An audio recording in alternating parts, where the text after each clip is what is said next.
So hello, good evening, or good morning, or good afternoon, and welcome to day 3 here at Apex Virtual.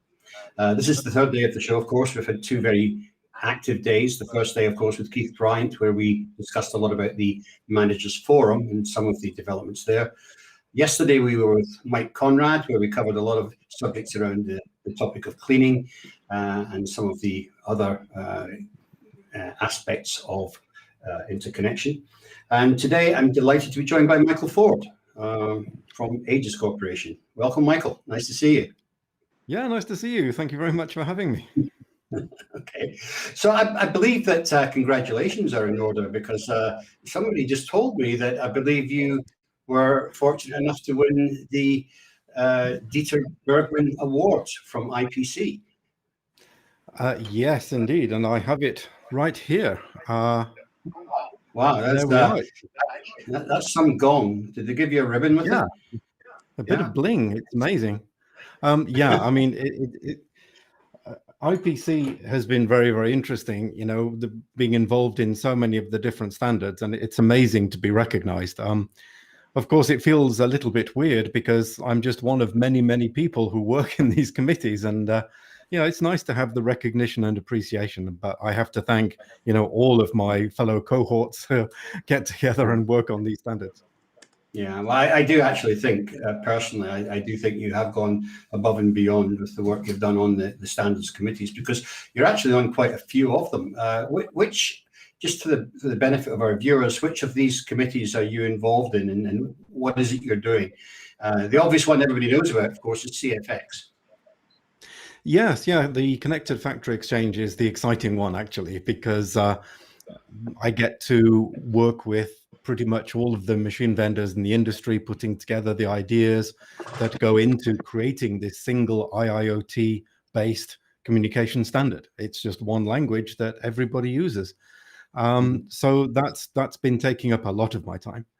Then there is the traceability standard 1782, which is where I actually started. That was completed in record time a couple of years ago. We've gone on to develop the secure supply chain on the back of that, so the secure distribution of goods around the planet. Also the digital twin, the 2551, we've just had published. And so that's available in the bookshop now, really taking the ideas of CFX and expanding them out. So not just machine data, but actually systems being interoperable with each other. So that's quite interesting. But also now working with the team on cybersecurity. There's digital product model as well being looked at. There's DPMX, you know, the design standards, getting involved in that. So many things, but it's all for the good of the industry, and they all work together. And we're really, well, I'm really proud of what everybody's achieved in paving the way forward for this smart factory of the future. Yeah, I think the key thing about all this, Michael, is that you're actually helping IPC and the standards committees to get ahead or keep up with the industry, because typically standards are always lagging behind industry, and they're rather slow at catching up. It's been amazing how fast that we've been able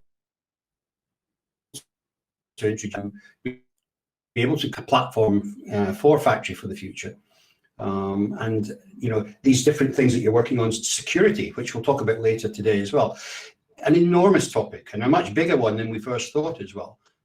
So I think some of the work you're doing is absolutely fantastic. So congratulations for that.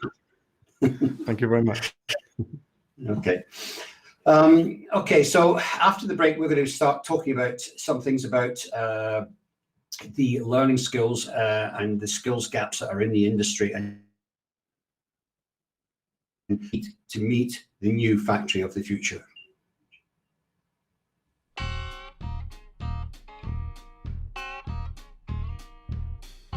How low can you go? Low temperature solders enable manufacturers to lower reflow profiles, improve quality, and reduce operating costs. Abstracts are invited from leading researchers, industrialists, chemists, and metallurgists. LTS 2021, June 16th. Click below for more details and to submit your abstract.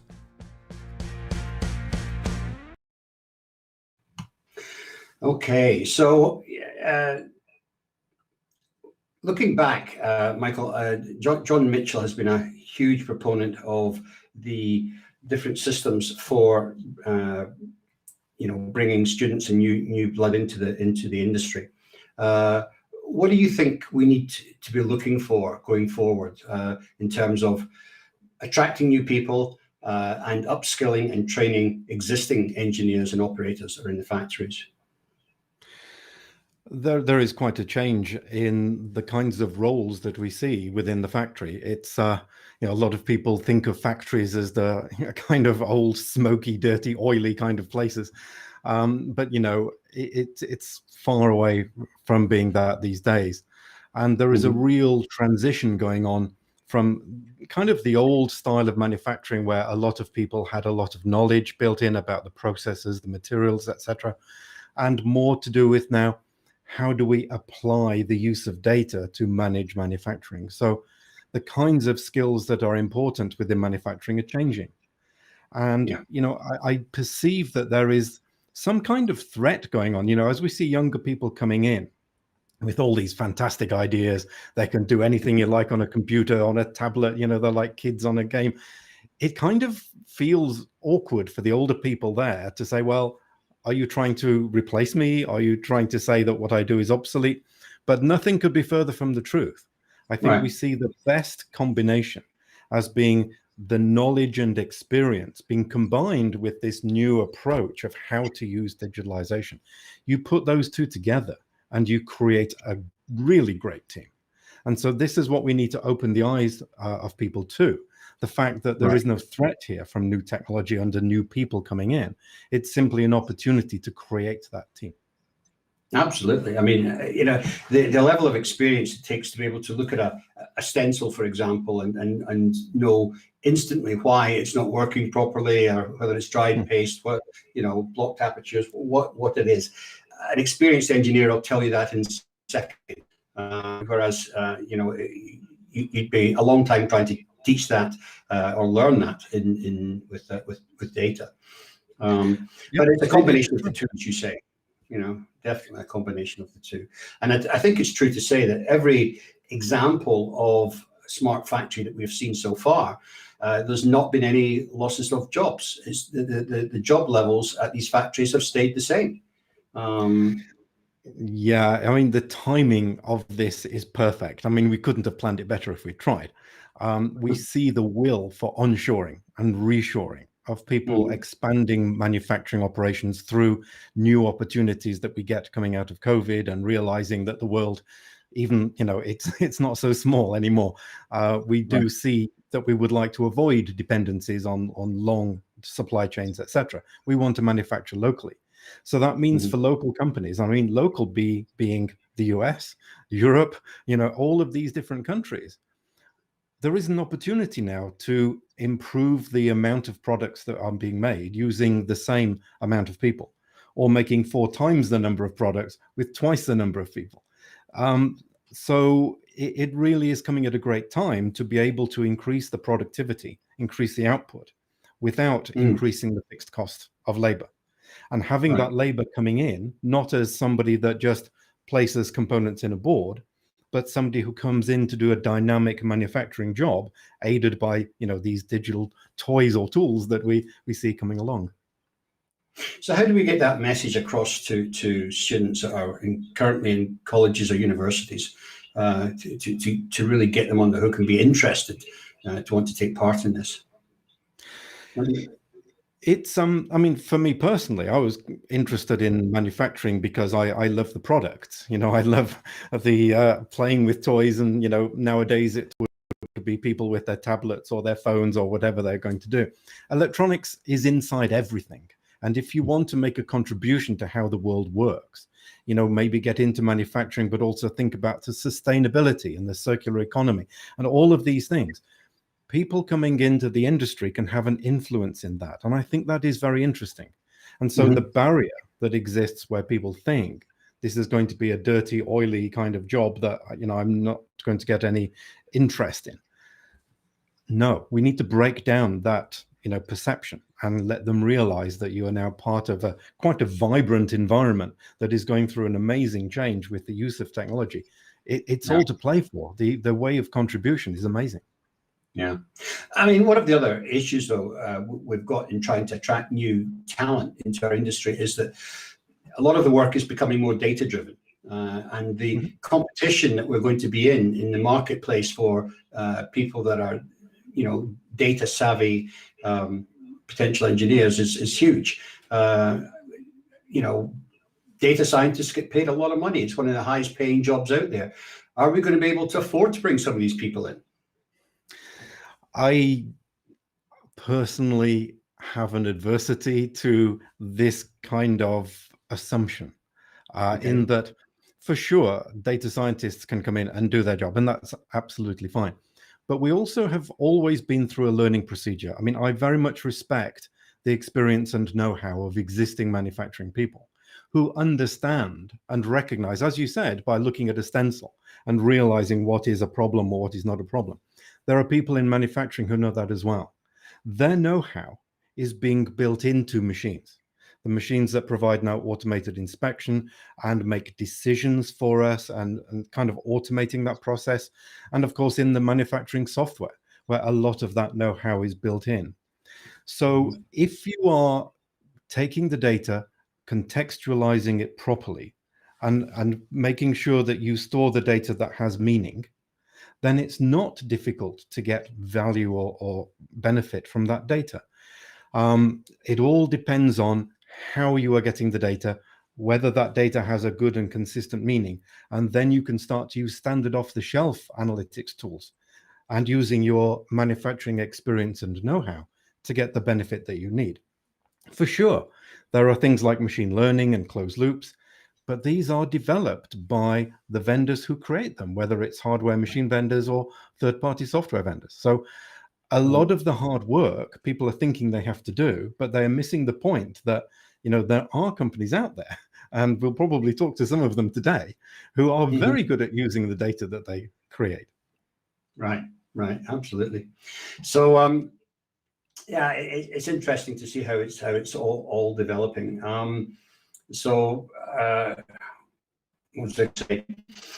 We're going to be taking a trip over shortly to look at at the Panasonic factory. But before we do that, I want to start talking a little bit about augmented reality, because that's another tool to use for learning and training operators. I mean, it's especially if you've got a situation in a factory where you want to reassign someone to another job that they're not used to doing. You can very quickly train them up how to do it using AR. Yeah, it's very interesting area.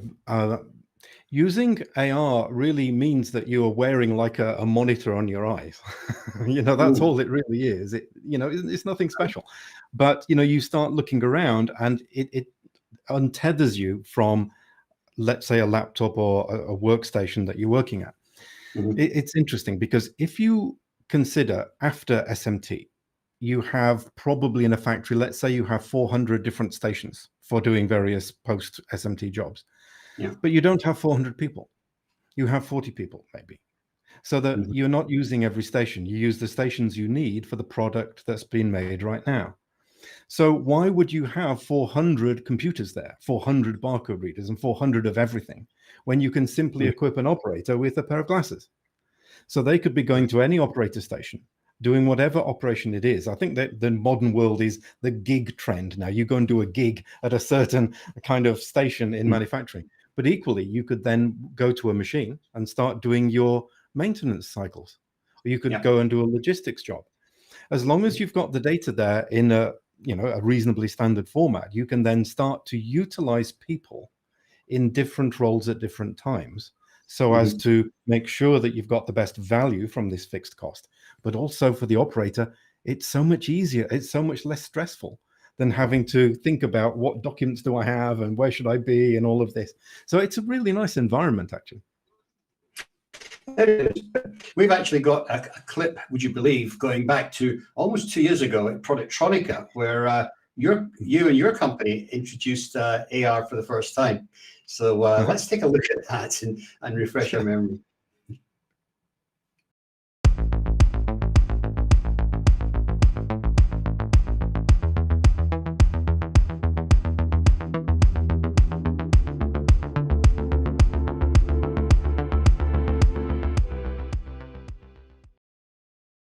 Welcome to the Aegis stand here at Productronica. I'm delighted to be joined by Michael Ford again. Nice to see you, Michael. Hi, nice to see you. Okay.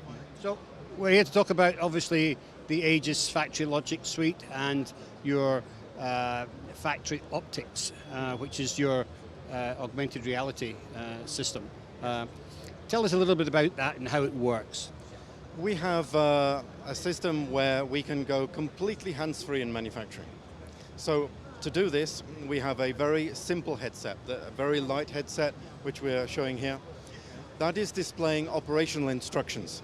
Now that is exactly the same information that you would get using one of our advanced paperless workstations. But now it's fed directly into your eye. It's just like a heads-up display in a car, which we all use every day now. So that what it means is that as we're performing the assembly tasks, we can confirm step by step what is the instruction. We can confirm that we've done it. We can collect traceability data automatically with the camera. We can read a barcode by just looking at it and saying, read. We can say next operation, next operation. So the technology behind this is very, very simple and inexpensive. And the cost of ownership is almost zero because it utilizes the exact same data as people are already using for the paperless workstations. So basically it works off of a little, you can index it on the side of the glasses there from side to side, and it works also with voice commands. Yeah, the voice command, you can use it for anything. And one of the nice things with the voice is that the operators who are performing their work, if they see, for example, anything that's not been done correctly in a previous process, they can either correct it and then explain, something was wrong there, or they can simply give a feedback, I think there's a defect or potential defect on this board. So they become interactive part of the operational process. Well, so the first question everybody's going to ask, of course, is how easy is it to program it? You don't need to do anything at all. This comes as a standard add-on for our Factory Logic's digital IoT-based MES software. And so instead of using a terminal with a mouse and a keyboard and a screen, you can simply use as an alternative this hands-free kit. So therefore, you can start to use that immediately on any operator station. But get this, in our modern factories where we are making many different products in a high-mix environment, instead of having operators dedicated to a specialist task, who are then doing nothing a lot of the time because they're changing over, using Factory Optics, they can immediately be given instruction to go to make another product, or make another variant, or do an inspection, a quality test. They can start to move materials around the factory. It means that operators are no longer static, tethered to one environment, doing one particular job. They are now free to be a part of the overall digital factory. They are contributing in many, many different ways now, without the need for specialist knowledge in any particular job that they're doing. And so we see the factory of the future as being inclusive of our most flexible asset that we have, the human operator. Yeah, that's fascinating, because there are so many different jobs that they could be doing, and it's so easy to instruct them how to do it. Let's talk about the glasses themselves. I mean, they look a little bit fragile standing there. What are they? Is this a standard unit that you use, or is it one of a number of different variable units? It's a unit that we've selected specifically for this application. We have customers today using this kit crawling around inside the wings of aeroplanes. These are areas you can't take even a laptop, a PC, obviously, or even a tablet. We have people making telescopes, radio telescopes out in space, where they're strung by a trapeze above the project, and they're actually doing an assembly job. And you can't afford to drop anything. You can't afford, it would be literally millions of dollars of damage. So those kind of specialist applications illustrate the robustness of this solution. It is designed to be extremely light so that people can wear it all day. There's no sickness or anything like that. It's not like the big headsets that we often see. So it's very cost effective, very easy to use, it lasts a long time, and it's very robust. So for normal operations in the factory, okay, like anything, like a barcode reader, you could drop it, like a tablet, you could drop it, you could drop the glasses too. But I think we've learned to be a little bit more careful with stuff, and those kinds of accidents do not happen so often. But even if they do, we're not talking about hundreds of thousands of dollars of specialist hardware here. This is a standard off-the-shelf, simple hardware. Okay, so there you go. You're actually two years younger there, Michael. Yeah, I can't remember the last time I wore that suit, honestly. I was going to say, when was the last time you wore a suit? It's got to be just over a year ago, I think, at the eSmart Factory Conference, as I recall, in San Jose. That's right. That was my last gig too. Yeah, I remember that. That was good. So anyway, we're now going to take a trip over to Panasonic Factory Automation, where we're going to join Gustavo Sepulveda, who's the Process Automation Business Head, and Chris Young, the Senior Sales Manager. So welcome, gentlemen. Nice to see you today. Thank you very much, Trevor. Good morning, Michael. It's good to be here. It's good to see you. Good to see you too. So, a few products that we're going to have a look at today, and maybe you can tell us some of the updates that you've made to these machines over the last year or so.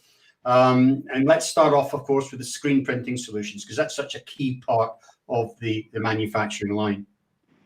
Yes, basically what we want to discuss all those products that you're talking about.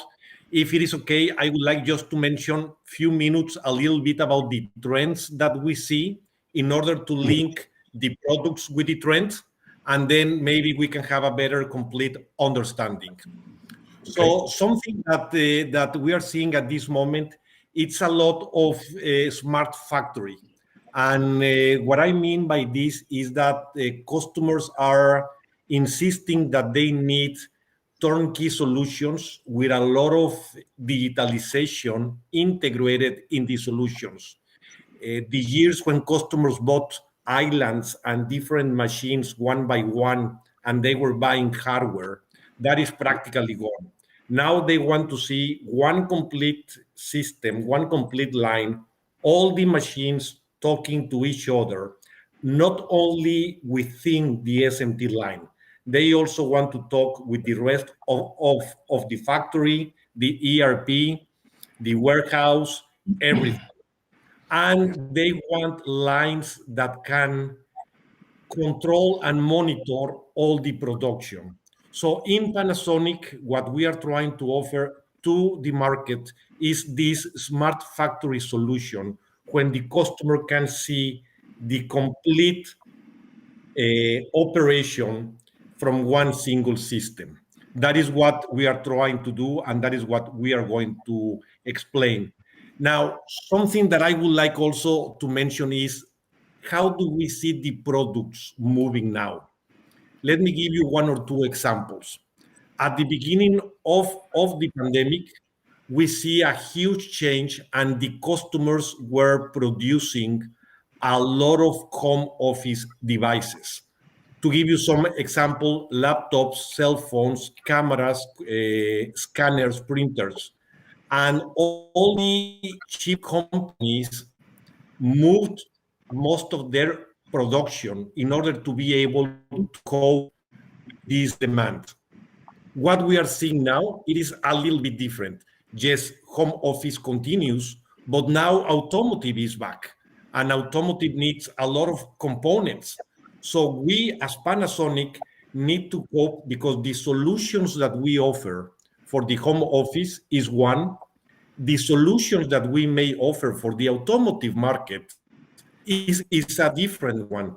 So we need to have the flexibility and the capability to offer what our customers needs, because this is changing from time to time constantly. One last example that I want to give you before we go to the product is the migration that we are seeing.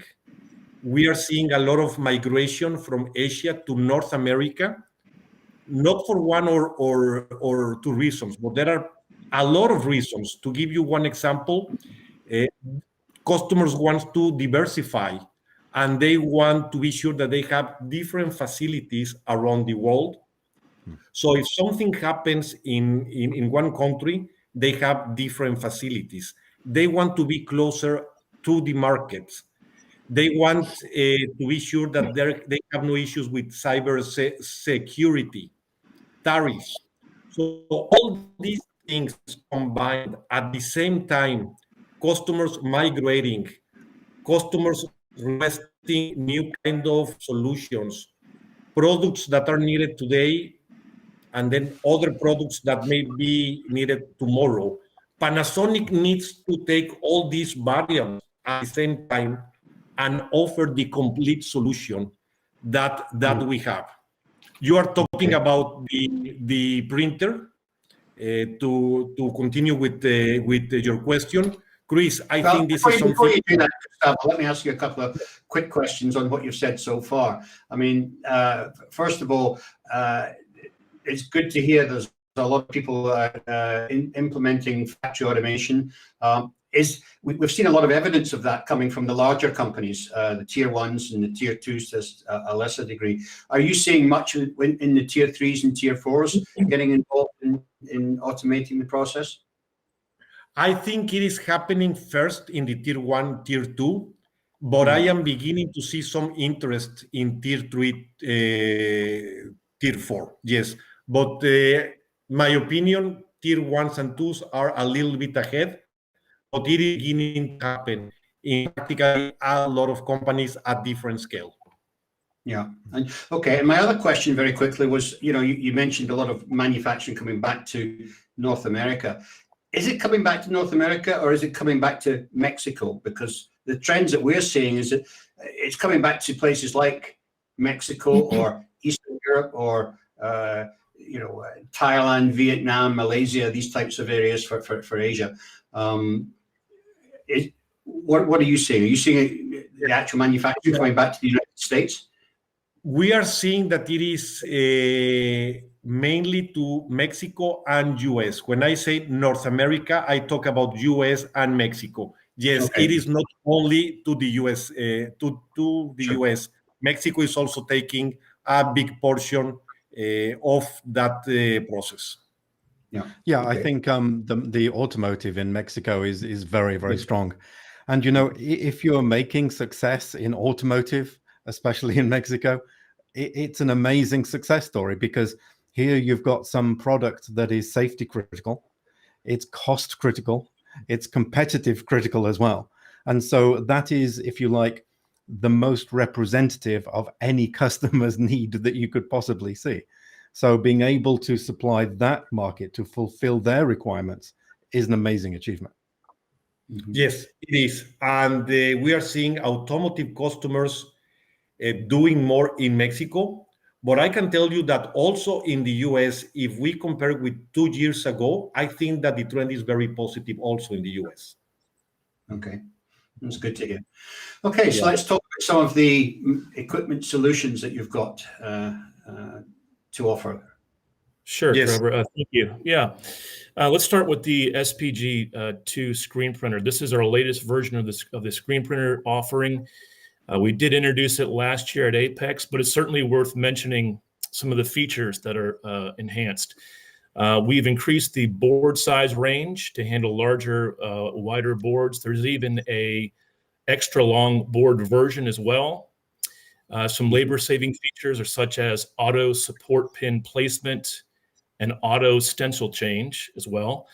And then we've enhanced the user interface quite a bit, more icon-driven, to allow the operator to be more efficient interacting with the machine. And then we have a variable angle of attack for the squeegee. So it's a really nice printer. It fits much more a broader range of customers, contract manufacturing, etc. So that the automatic stencil changeover, is that a single stencil that's brought to the line with an AGV, or how does that work? No, actually, I think you put 1 or 2 extra in the queue in a staging area, and it will change those over for you.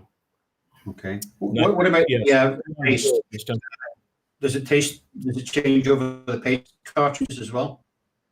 No, not the paste. There is auto paste dispense options along with epoxies, glues, and things like that as well.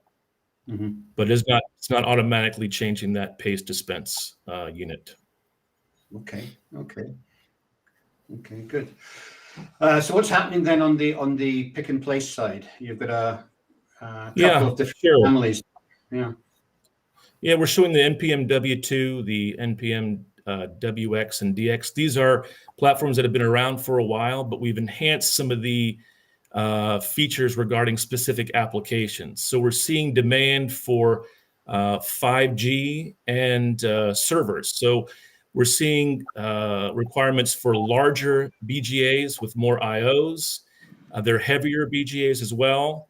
And we're enhancing some of the camera technology and algorithms to be able to place those types of components. And we're also seeing the need for a thicker and heavier PCBs themselves. Also in those machines, we're offering an LCR checker. Customers are requiring this to make sure that the right reel of components is not mislabeled. We're seeing potential errors of operators scanning the wrong reel in the wrong sequence and putting it on the wrong place. And then our customers are getting a request from their customers to do the electrical verification at the machine. Right. So that's all built in as well. And then for automotive, we see a TLR or top LED recognition, where we're looking at the on the LED to align that component very accurately, primarily for automotive headlamp applications. Okay. Yeah. Okay. So going back to talking about your 5G stuff and some of your electric vehicle stuff, one of the big characteristics there is there's a lot of big, heavy devices next to smaller devices and much heavier boards as well. How are you having to change your manufacturing, your handling systems to be able to cope with these bigger boards? Yeah, of course, the transport section, in improving the capacity of that, the rails and the transport belts, et cetera. And we've made some accommodations as far as the board height as well. Right. Or thickness, yeah. Yeah. Okay, that's useful. So and then you've got your odd form placement system anyway for being able to handle that's right components. Let's talk a little bit quickly then about materials management. We're running a little bit beyond time, I think, but let's see if we can do this. Have you got a materials management solution where you're bringing materials to the line from a tower system, anything like that? Yeah, we've collaborated and partnered with Innovax with their smart cart system, and we've really added on top of that our PanaSim software solution. So it's fully integrated. That's really where a lot of the value is added. We have our equipment communicating to the inventory system. We know exactly how many components are on the reel when you put it back into the store, to the warehouse. We talk about increasing the throughput of our equipment and efficiency of our equipment, but if the customer can't find that reel of components in that warehouse and get it to the equipment prior to the reels being exhausted, then you've really lost that benefit, right? So we're in the warehouse telling the operator where exactly to pull that reel of components. The machine is communicating, say, hey, this reel is about to be exhausted. Go and pull this reel. We're integrating with autonomous delivery systems to get that without labor to the line. And then we're telling the operator which reel to pick and where to put that reel on the machine. So that whole combination is really a slick solution that we have that we're offering here. Okay. Yeah. So I mean, I think it's critical. Michael, don't you think the machine downtime or reducing machine downtime is a big part of smart factory solutions? Oh, this whole material management area for me is my favorite area, actually. I agree with you 100%. And all of the things that you are putting together, the planning of materials, understanding the quantities, the spoilage, even electrical verification. People just don't understand how much money they can save by doing this. They buy these fantastic machines, and then they say, well, how come we didn't achieve the output? And it's because in almost all cases, it's simple material management. And you would think, how hard can it be to put something in the right place? But think about it from the other perspective. If you make any mistake, you have machine downtime, you have product quality problems. A lot of all of the pain of manufacturing is resolved by the kind of solution you're talking about. And I wish people would really start to understand that. Yeah, Michael, it's amazing. It's been ignored for so long, but it really become a focus now. And the faster the machines are, the more throughput you can build. You're building bad boards faster. So you really need to have these functions in place. Yeah, exactly. And I think part of the problem is people are used to the old world, where they are using ERP that is driving the planning, it's driving the materials. It simply can't keep up. It needs help. And taking the information from the line, from the machines, interfacing with that in real time, it provides them with the opportunity to do a much, much better job. But on the machine side, you're dealing with very specific components for specific applications, which that information just doesn't normally exist. But when you start to automate the processes you've done, it's a whole new world.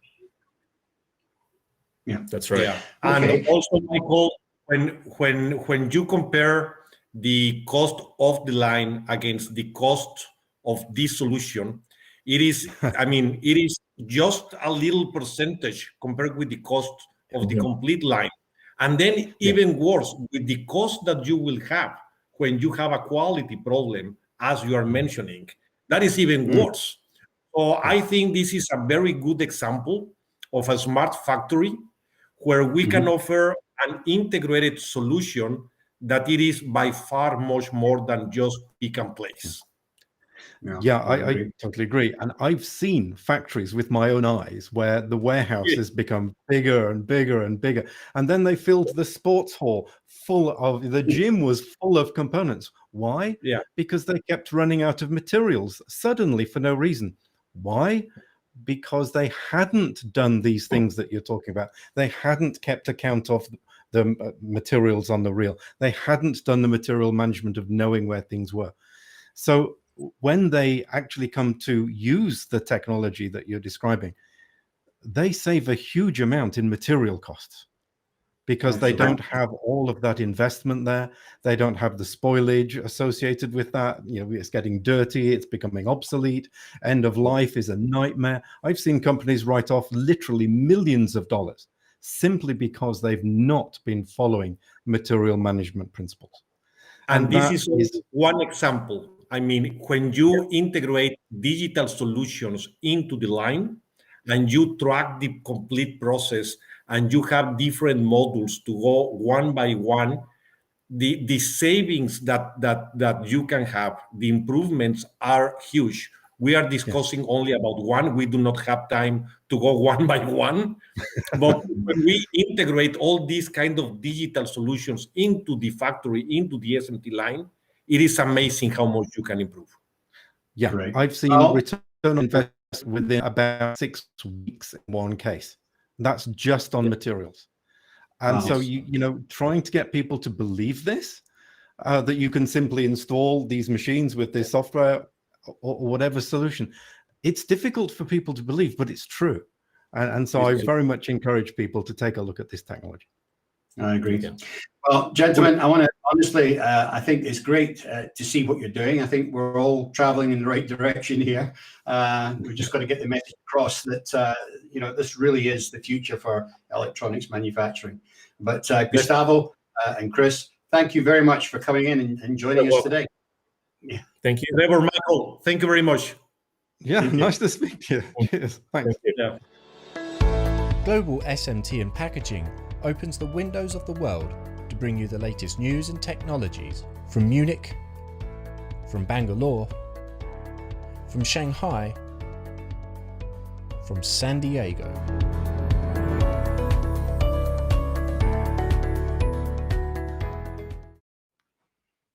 Yeah, that was a really interesting interview there, Michael. And of course, touching on some of your hot topics, the definitely the I think these component counters that you're seeing, that are coming in with towers combined, are a fairly critical part of that materials management mix.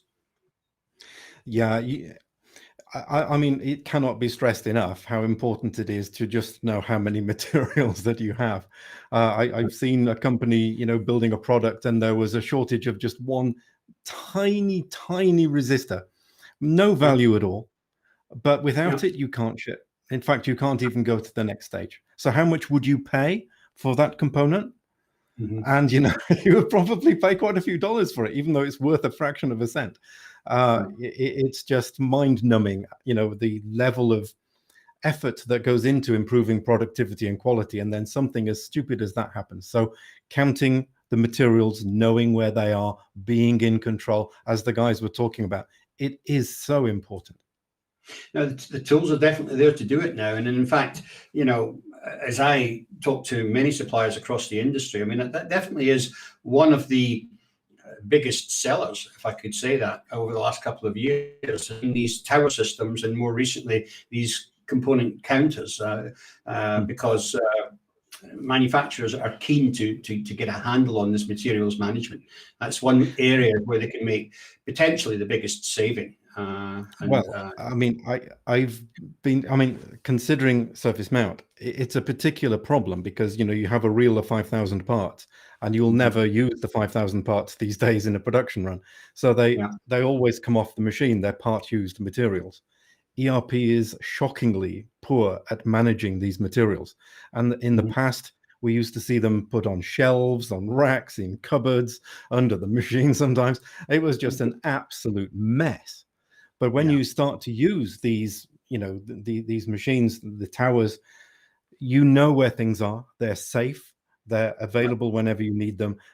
Because the information is available digitally, of course, from these towers, then it can be used to procure the materials for the next product. And so people can be automatically directed. It just puts you in control.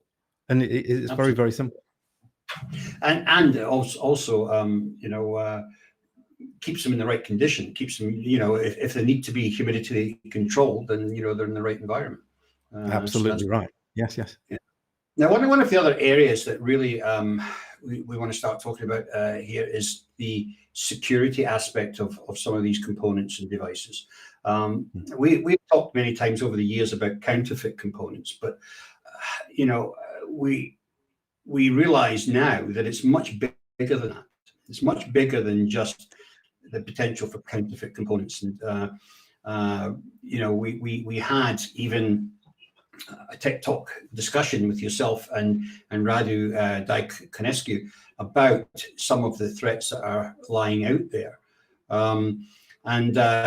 Here's an excerpt actually from one of these tech talks where I asked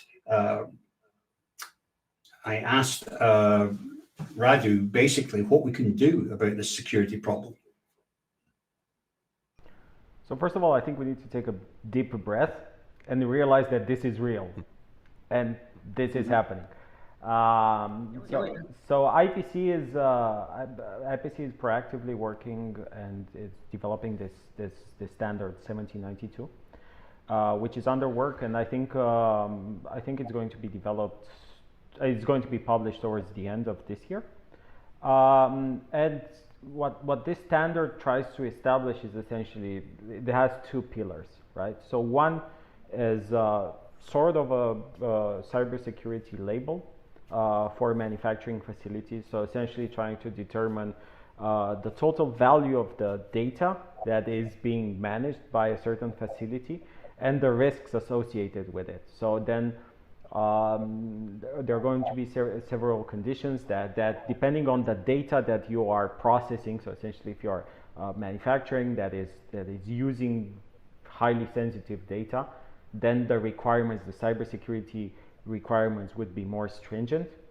And then there's going to be that label put in place that will establish procedures on how to detect, so definitions of a cybersecurity incident, how to report it, potentially how to patch it, and it will provide guidance to manufacturers on how to increase their cybersecurity levels and cybersecurity protection. And on the other hand, the second pillar would be kind of like a digital certificate that will travel with the product along the supply chain, saying that this product has been manufactured in a cyber secure location, and there wasn't any known incident that affected this product. And what is interesting is that we're trying to build the feedback loop and the mechanism to say, even post factum, to come back and say, look, there was an incident. We found out later that we did in fact have an incident, and that affected certain products. And then we're kind of like updating that certificate. And this is where also traceability comes into place, in order to be able to pinpoint exactly the products that were affected and take corrective measures in a timely manner.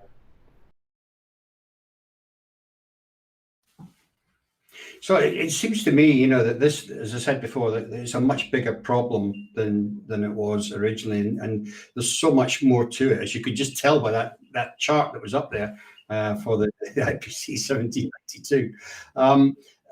Tell us a little bit about what sort of problems we're looking at, because as I see it, it's ranging from design and people being able to get into affect the design and the bombs, right through to spyware and all sorts of things.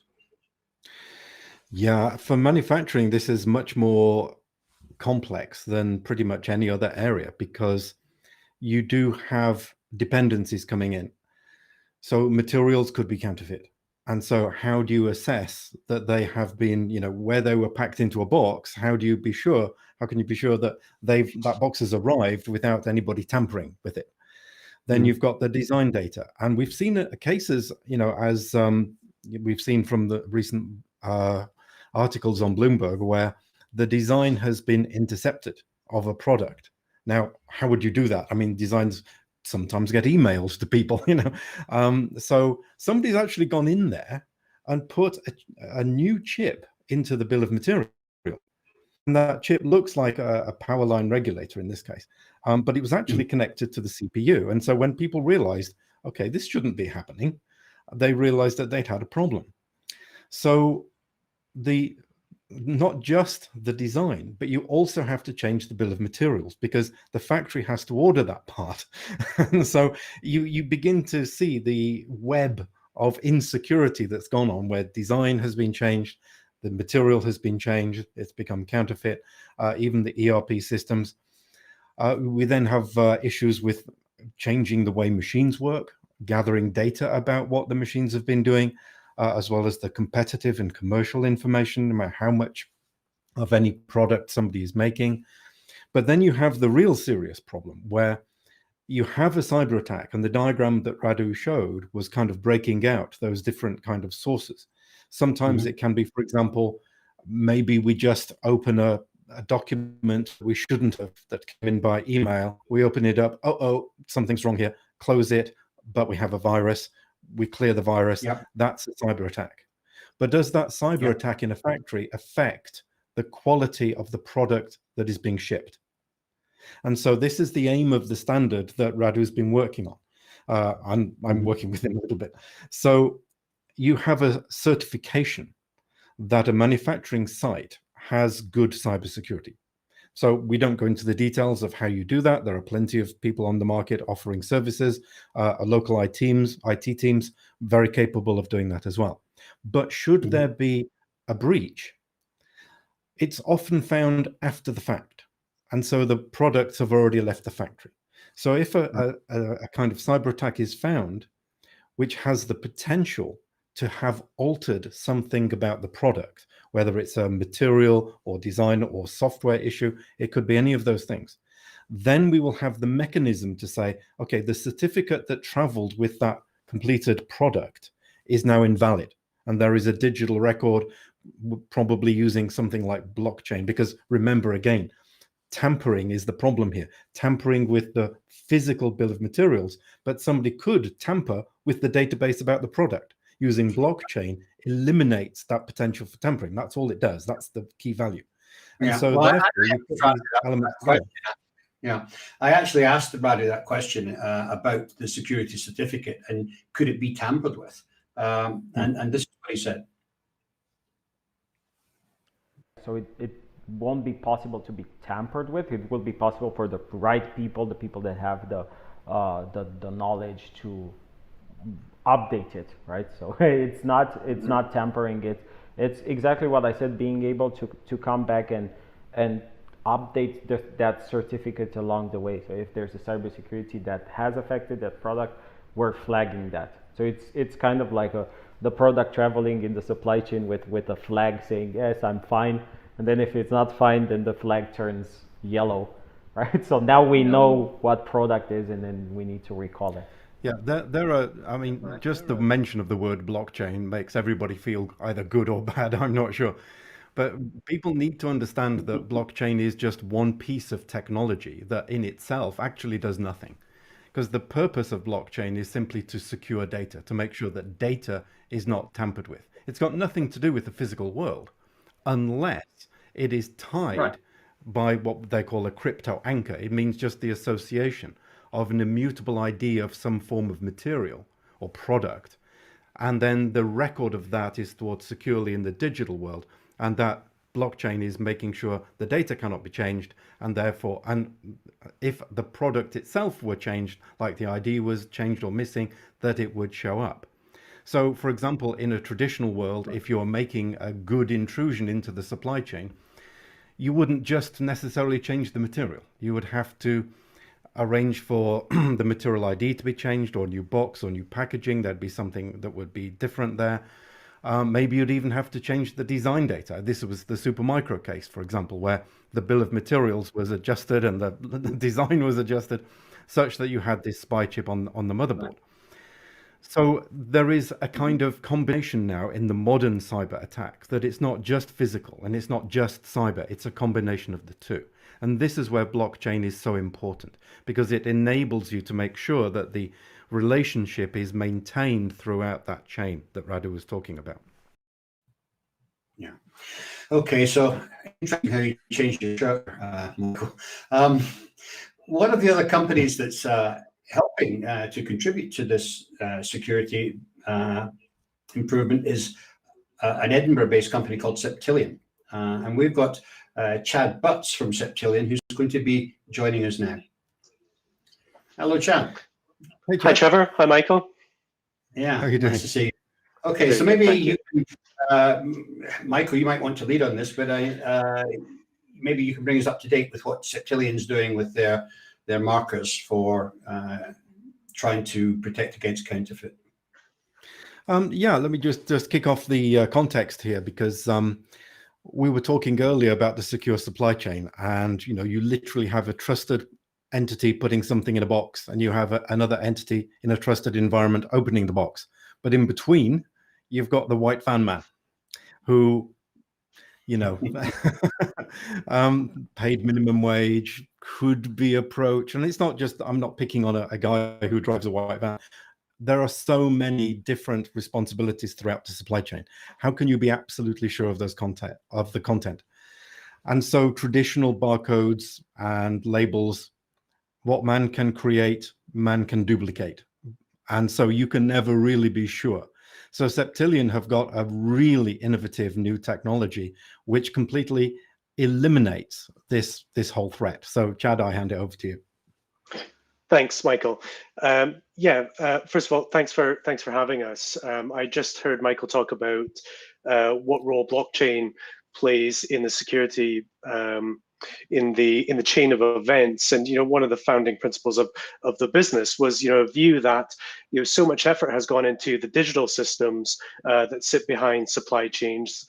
And I also think I heard Radu talk about cybersecurity. So there's been so much effort put into the systems end of it, but the weakest link still remained that connection between the digital system, the technology system, and ultimately the physical item. And one of the reasons for that weak link was many of the tools that are used to perform that physical connection with the box or with the product. It was a tool that actually wasn't truly meant for authentication. It was often, perhaps whether it's a barcode or a QR code. These tools were meant for either serving the purpose of serialization, or in the case of something like an RFID tag, serving the purpose of track and trace. So they do a decent job at the job they were intended to do, but what they don't do a decent job of is the job of authentication. So what we aim to do is create that physical link. And as Michael said, with something that was innovative in that it's non-duplicable as a label, but it can be deployed in virtually any environment where there's a package or a label involved in moving a product, or even in some cases going directly onto a product itself. And that then completes the completely secure link from the physical product to the digital system. I can tell you a little bit more about how the technology itself works, if that helps. Yeah, that is interesting. I mean, because when I first spoke to your collaborator about this technology at Septillion, you were talking about putting unique markers potentially into components at the time and materials. You were using banknotes as an example. So what are you saying now? Are you saying that you're going to create a unique padlock of some sort, or thing that can be attached to the packaging that can't allow that packaging to be opened without it setting off some sort of warning or alarm, within the blockchain link? Not quite the latter point about setting off a warning, but the base technology has actually been around for a long time. So what we use are security fibers embedded into a paper, a polymer, or another type of substrate. So the base application was actually an analog application, and you've often seen security fibers used in passports or banknotes in the past. What we created was the ability to read that and scan that with a camera-enabled mobile device through an app. It's a machine vision technology that applies an AI reading to that fiber distribution, which is inherently random, or as statisticians call it, true random. The AI algorithm reads it at both a distribution sense, but also a depth sense. So that makes it truly non-duplicable. You cannot reprint that. You cannot take a picture of it and recopy it. And just in terms of the added encryption that then happens in the algorithm itself, you also can't reverse engineer it back from a digital system to a physical product in any way. So the most straightforward application, because we're actually using a physical technology that started in paper, is to put it on a label, is to put it into packaging itself, which is possible. So anywhere that you can put a fiber into a pulp in the production process is definitely a viable use. Polymers such as banknotes, and we are investigating other substances. So what we can absolutely do is authenticate that as a product has moved from point A to point B to point C, possibly through that white van man that Michael mentioned, that at no point was the package, the label, or indeed the product swapped, because the label itself often will act as a tamper-proof piece of evidence that there's been no physical tampering with the item either. Right. But it's fundamentally an authentication product. Yeah, the receiving operation is very, very interesting, because you get a package. It's like getting something, from Amazon or whatever. You just want to make sure that it's fine. And you look at the packaging first of all. Has somebody cut a hole in the bottom of the box, taken the stuff out, and tried to patch it up again? Well, that's going to be fairly easy to tell that something's gone wrong, so that you're not going to use that. But then what about the box that comes in and it's had the seal cut? Again, you can see that. We can have tamper evident seals. That's absolutely fine. But what about the case where somebody comes along and recreates the packaging so that it looks absolutely fine, and a new label's been put on, a new seal, there's no cut or anything? So then the fiber code comes into its own, because when you read it, if they've been able to even try to simulate it, which is extremely difficult, it's not going to pass. There's nothing they can do to copy that label. It just cannot happen. And of course, if there's no fiber code embedded, they don't see anything at all anyway. So this is it's definitely one scenario. Another scenario which does happen is a case where there has been a theft or some type of diversion of the packaging itself as a pre-serialized piece of packaging, because that is also a known weak link. A fiber code generates its own code, and it doesn't generate it. It doesn't have meaning in a security sense until it's enrolled on site, whereas often serialized identifiers are produced at print. So as Michael says, if that is simply duplicated and it's a barcode and it's the same code, to the reader it would be the same. Ours only has meaning once it's enrolled in the field. So, Chad, to make this work effectively, I mean, really, it has to be embedded into some kind of standard with the association here, so that the OEMs are going to specify that you have to supply your components to me, Mr. Chinese component manufacturer, to IPC standard XYZ, and then he then has to enroll, as you say, and take part in this program to put this security authentication onto the product after as soon as before it leaves this factory.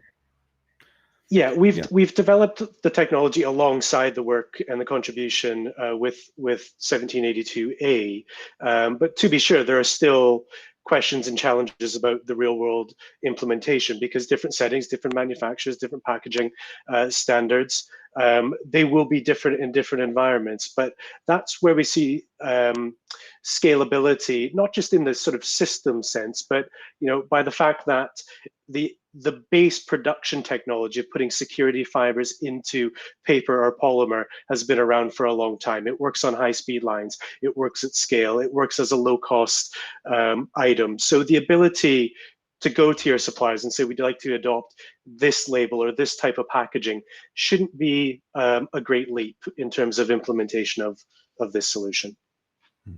It opens up interesting questions, this, because typically manufacturers go through a lot of the big box, what we call the big box component shifters, the DigiKeys, the Arrows, the Avnets of this world, because they kind of put the onus of checking the veracity of these components, the integrity of them, should I say, onto the big box companies.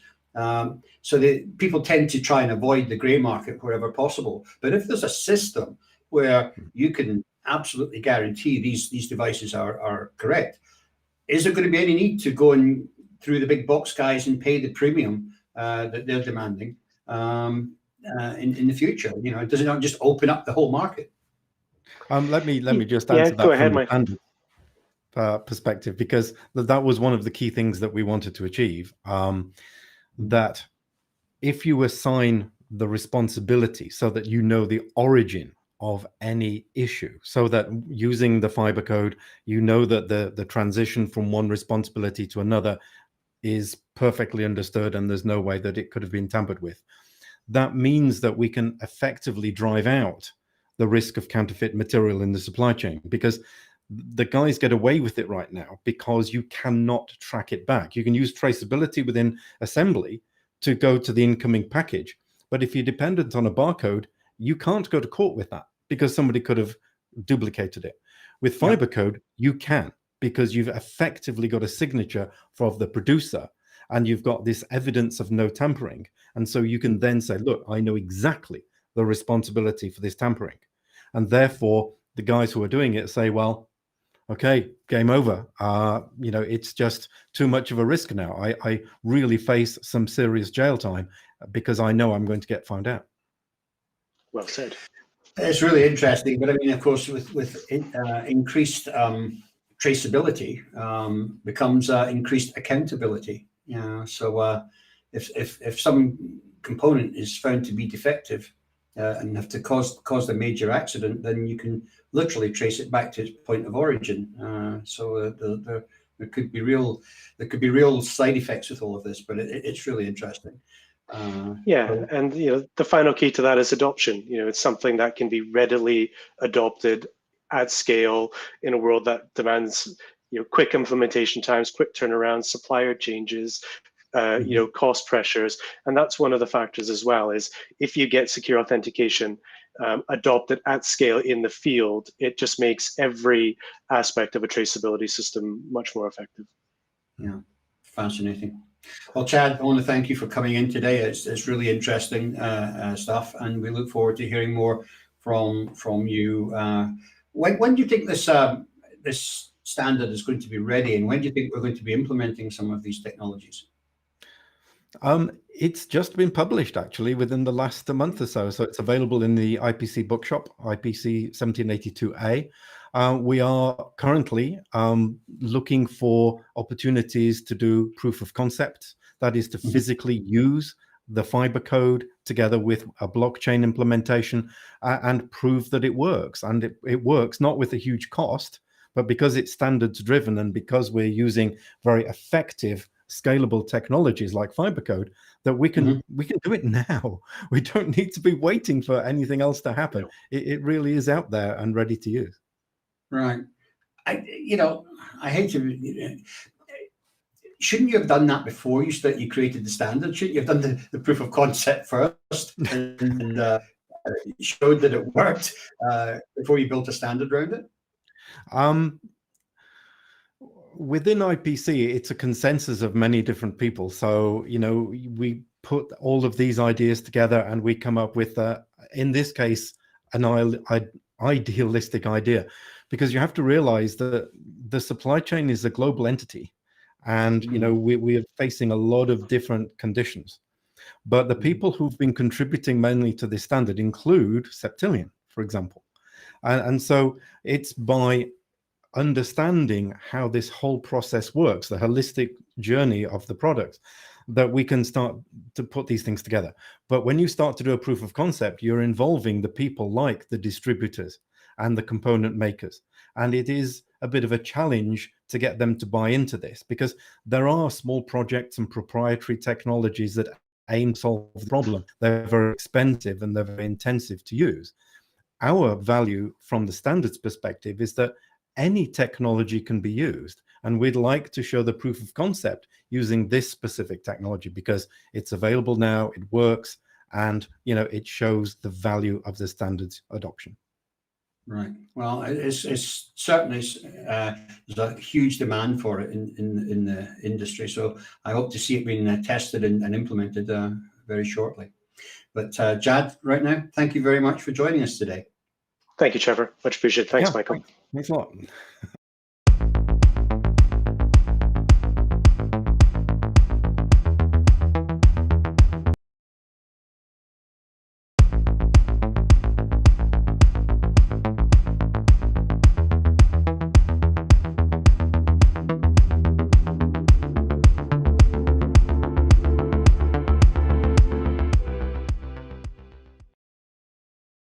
Let's just ask the question straight out. Has the panel witnessed an uptick or a slowdown in factory automation in recent months as a result of COVID? Michael, do you want to start off with that one? Yeah, sure. I like to pride myself in that, we're supposed to see the trends in manufacturing, and COVID has thrown a kind of strange situation upon us. But I've been surprised at how much attention has been placed onto increasing factory automation.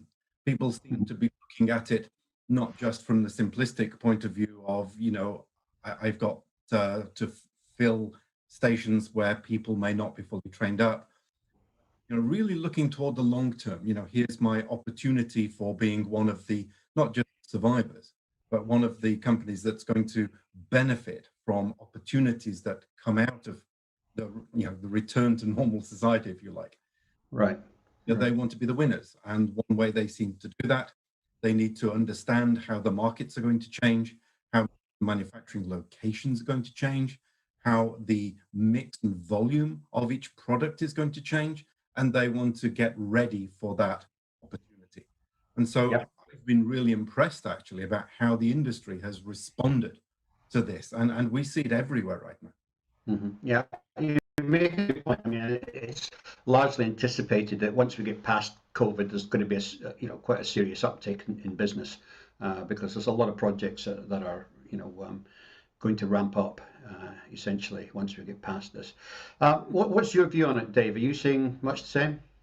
Yeah, I'm seeing a little bit of what Michael just mentioned. You know, business is very good for us and a lot of other people in the industry. However, one of the things that I'm noticing is there's becoming a big divide between the haves and the have-nots. Meaning some of the larger companies that have the budget for these types of things are in a much better position than some of the smaller companies that are trying to compete in this ever-increasing difficult market that we're in. Additionally, companies that have been doing some of their research prior to COVID happening, and they had at least the framework of a plan in place, were able to react upon this rather than scrambling at the last minute to address, you know, just a minor solution on this on a rainy day type of thing. So there's a definite separation between, you know, not necessarily always the large companies and the small companies, but it's more of the haves and have-nots, and that relates towards a plan and strategy along with budget. Right. Yeah. I think you're right. It's those with the vision and those without the vision, really. Because yes, of course, most of the big companies have dived into it and are adopting it quite quickly. But there are some small companies that are really quite progressive and you know, wanting to get their feet wet as well. Ivan, what's your view? I mean, you obviously work on the line level with the inspection equipment, but I mean, are you seeing people looking for intelligent inspection more and more and implementing it? Yeah, definitely. I mean, I agree with Michael and Dave. I mean, it's definitely an optic, right? I mean, automation and digitalization, I believe, is one of the few winners on you know, these turbulence, you know, this year's economic turbulence, right? What we are facing. So yeah, I mean, by taking all these tools, automation tools, it turns out that, you know, all these shortages in labor that, you know, all these companies that are facing allow them to, you know, increase production by, you know, also maintaining the social distancing, right? That it is basically, you know, needed for all this process to continue, right? Right. Okay.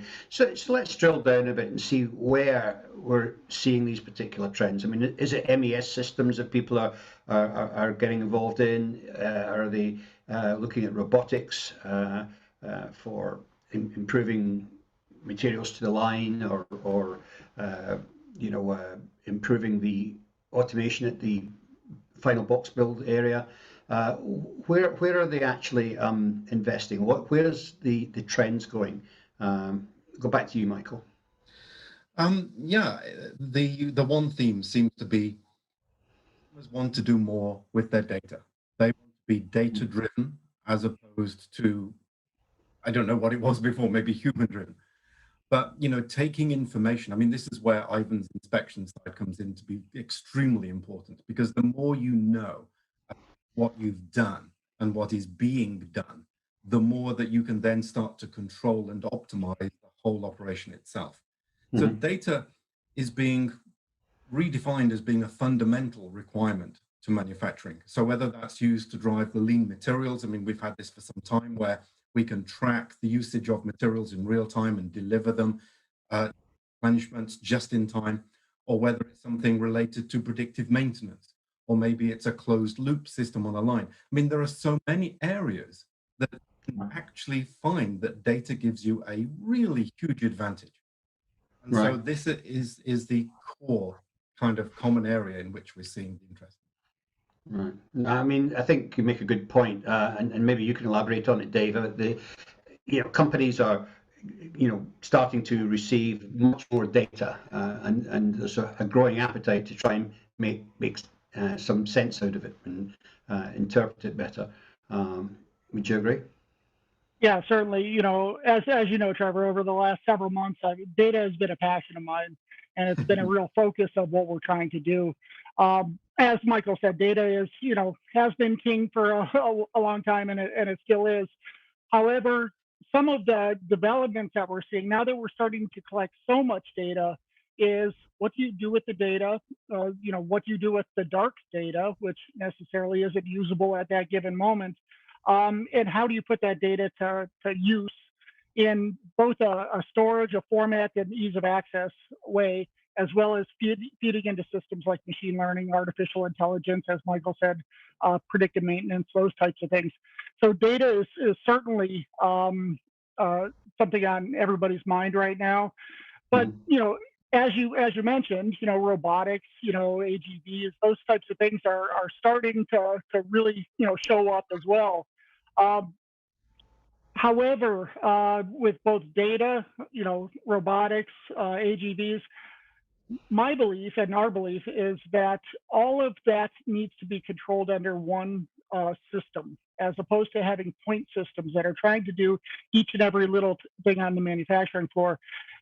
MES system is the natural vehicle, if you will, to be able to not only manage the movement of those materials and data and things like that, but also to house it and make it usable for the organization.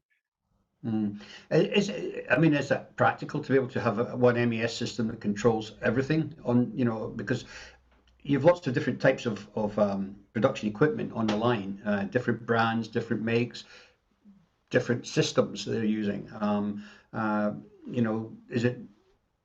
Does it make sense to have one system that controls everything?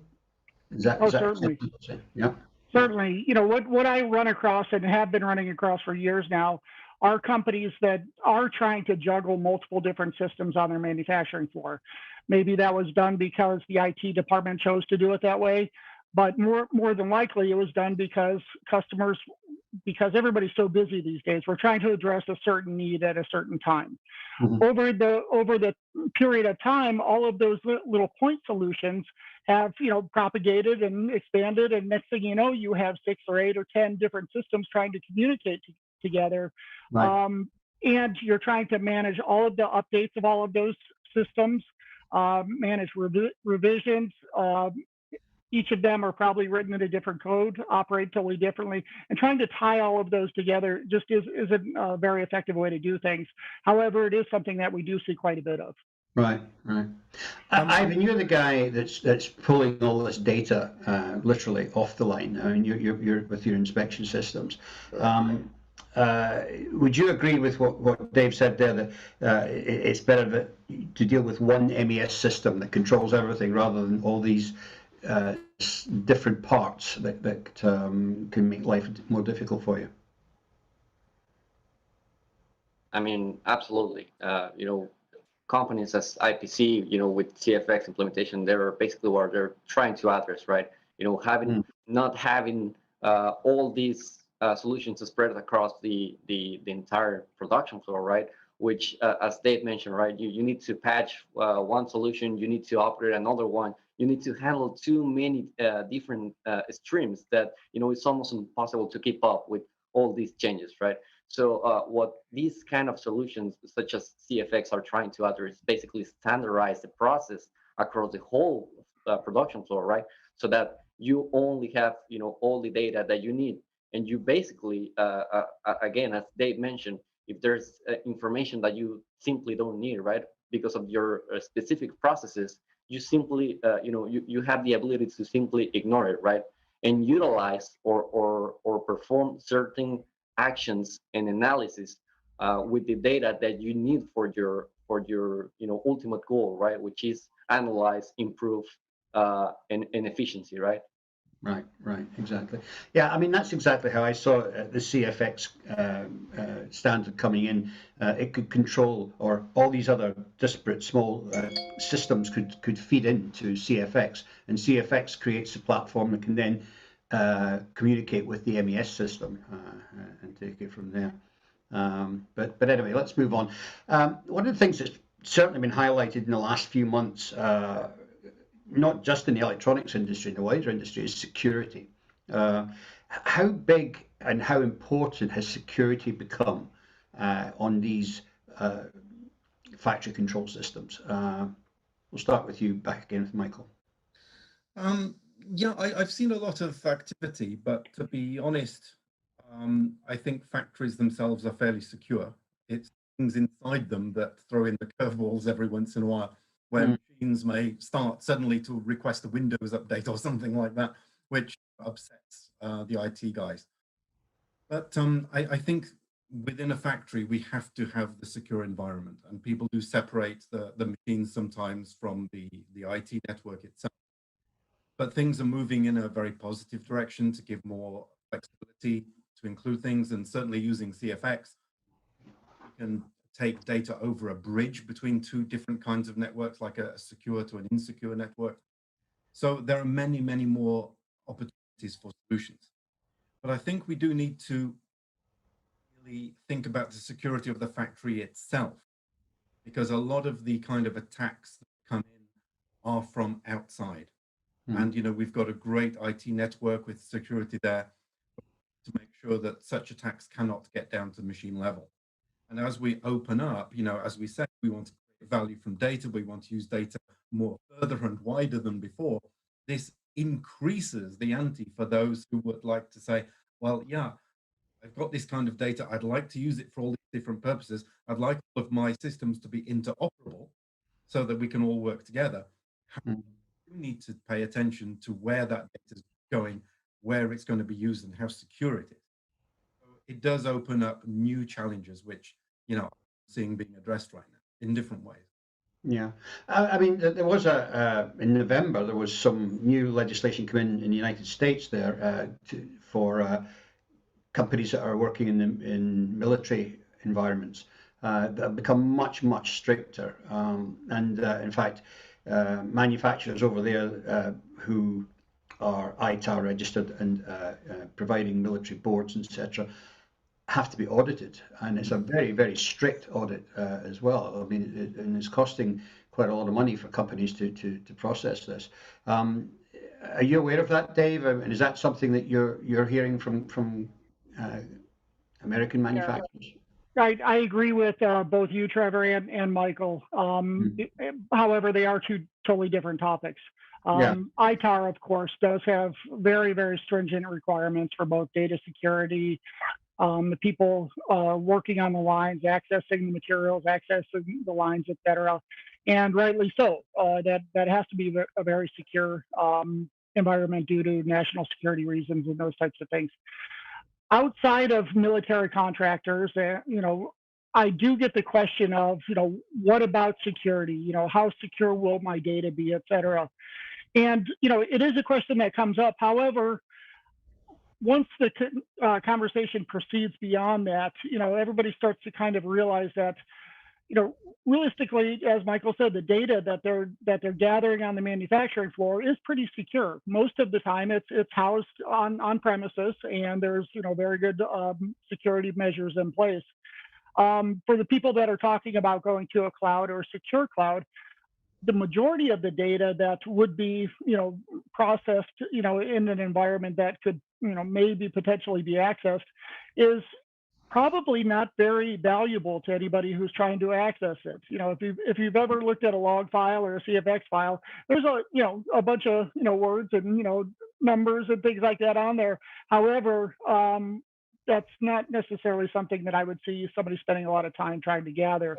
Where I see security being a bigger issue is not on the manufacturing floor, but within the company itself.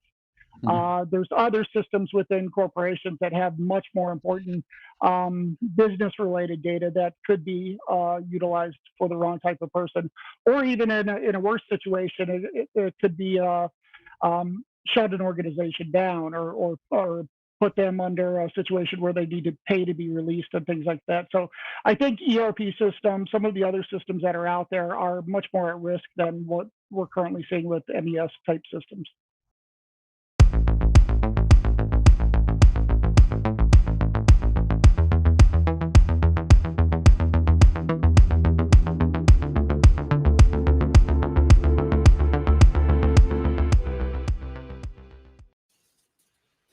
So there you go. That was an excerpt from our panel discussion on the digital flow of information in the factory.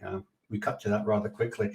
So, Michael, we're going to join straight away now, move over to North Carolina to visit Juki. And we're going to visit Jerry Padnos. We were originally going to go to California. I know that's on your notes, but we're actually going to North Carolina now. So welcome, Jerry.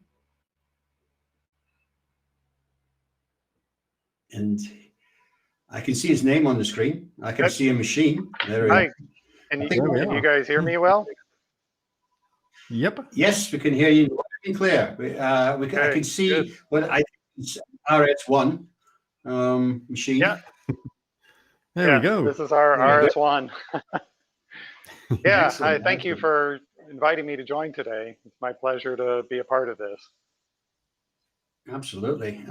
So we've been talking earlier today, Jerry, about the materials management and the flow of materials to the line. It's a critical component of the smart factory environment.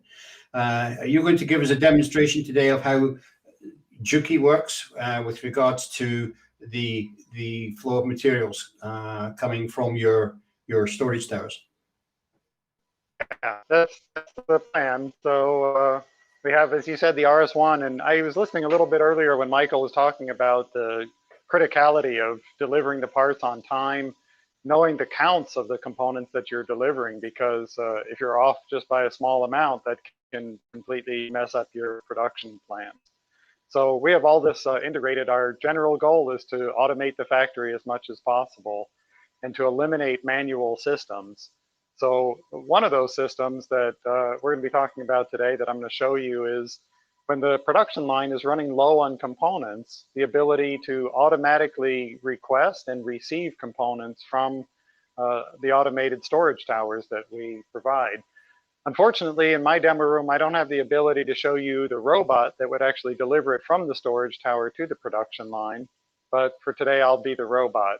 You can use your imagination a little bit on that one. Okay. But as Michael was saying, quantity is also a critical element, having the correct quantity count. And that's one of the reasons that not only do we have the storage tower that's automated or the delivery robots that are automated, but we also have an integration with X-ray counters so that you can see the number of components accurately and that it's distributed amongst all the systems that you're using. So all the systems know what's going on. So if you're ready, I can get started with the demo.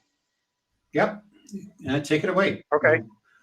There's going to be a little bit of time involved here because as we're running production, I need to create the situation where we're running low on components. So I'm going to run production for a little bit and we can kind of talk in the middle. What you're going to see is just a demo board running here, and the machine's going to just take in place as it normally would.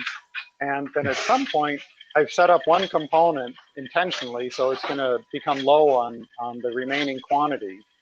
And with our integration, with our middleware, we can integrate or interface with virtually any major brand of pick and place machine. So while I'm showing it on a Juki pick and place machine, of course, because that's what I have, our storage towers work with virtually any major brand of pick and place. So our software is counting the original number of components on the reel. And then as it's running production, it's updating the number of components remaining. And in our software, we set a time threshold of when the replacement reel should be requested. In my case, I set it so when there's 10 minutes of components remaining or less, then it should request a new reel from the storage tower. So depending on how the exact timing goes, I may need to run this board a second time, or it may be kind of towards the end of this board. But for this point, all you're really going to see is the standard pick and place operation. I can turn my camera a little bit while we're doing this, and this is our software where you can see the status of all the reels. And eventually what's going to happen is one of the reels over here is going to have a little yellow mark that may be difficult to see. When that happens, it means we've detected a low level condition. So back to the pick and place, we didn't quite finish that board. So I'm sorry, we did finish the board, but we didn't get our low level warning yet. So I'm going to stick another board in and let it run. Yeah, this is the essence of lean, because we're creating here, the machine is creating a pull signal. It is that pull signal which is the essential element for lean material management, so that you only deliver the materials as and when exactly they are required. And that is the minimum then waste in the whole process. Exactly. So this is a great illustration of creating that pull signal. Absolutely. So you said, Jerry, that you're connected to a component counter system. Is that integrated into your tower, or is that a separate standalone device? It's an integrated X-ray counter, and right now we're working with a couple different manufacturers for the component counting. Again, in my demo room, I don't have the actual counter system set up, nor do I have the robot, but this is our component storage tower. And as soon as we get the low level warning, we should start to see the tower moving. The signal light at the top will change to yellow as it moves and begins to deliver the next reel. So we're still running production. Unfortunately, it's a little bit hard to manually create the situation where you run low on components. So I'm hoping that when we finish this board, we're able to see that. No, it's way too efficient, that machine, isn't it? I know, yeah. I'm hugely impressed how you're managing to be both machine operator and cameraman. Oh, yeah. Aha. So we received the warning, but the software thinks that there's not another reel available. So let me see if I can find out if I forgot to return the reel to the tower.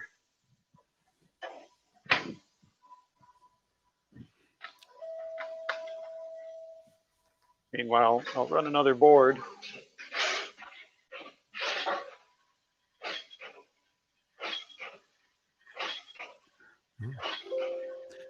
So the interesting thing about generating the pull signal here is that we have a heads up that the material will run out. So we can continue manufacturing while the material is being sought. So this is a very important part of the timing element of when you get the yellow warning and when you actually stop.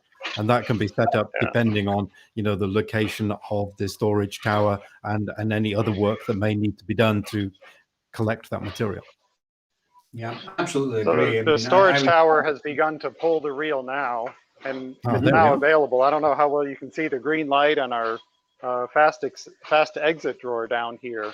This indicates that we have a component ready, and the purpose of the two doors, that we have the drawer on the bottom.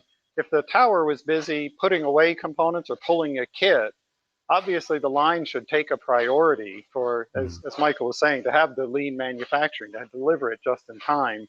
So we're going to pause the work that's going on in the elevator and extract the reel that we need for the line down at the bottom. At this point, again, I'm going to play human robot, and we would deliver this down to the production line and continue production. But that's basically the process. This allows us to keep the components not only safely stored from a physical safety point of view, because as we all know, if we were to extract all of these reels ahead of time, they bin something, a tote that's placed near the production line so that you have the parts available when you need them. However, those have a habit of disappearing when you need them the most. So that's one issue. But the other, of course, is MSD, that if you have moisture-sensitive components, that means you're leaving all those components out for a lot longer than what they really need to be left out. Yeah, yeah. And I guess it's really what you don't see here that's important, isn't it? Because you go to a normal factory, let's say, and you will see as much floor space being taken up by materials, all getting dusty and dirty and lost, as you do with actual added value production machines. Here in your demonstration, there's no need for anything other than machines. So the productivity per square meter on your shop floor is the highest it can possibly be. But again, you also have that control of the materials. So it's a great utilization of technology.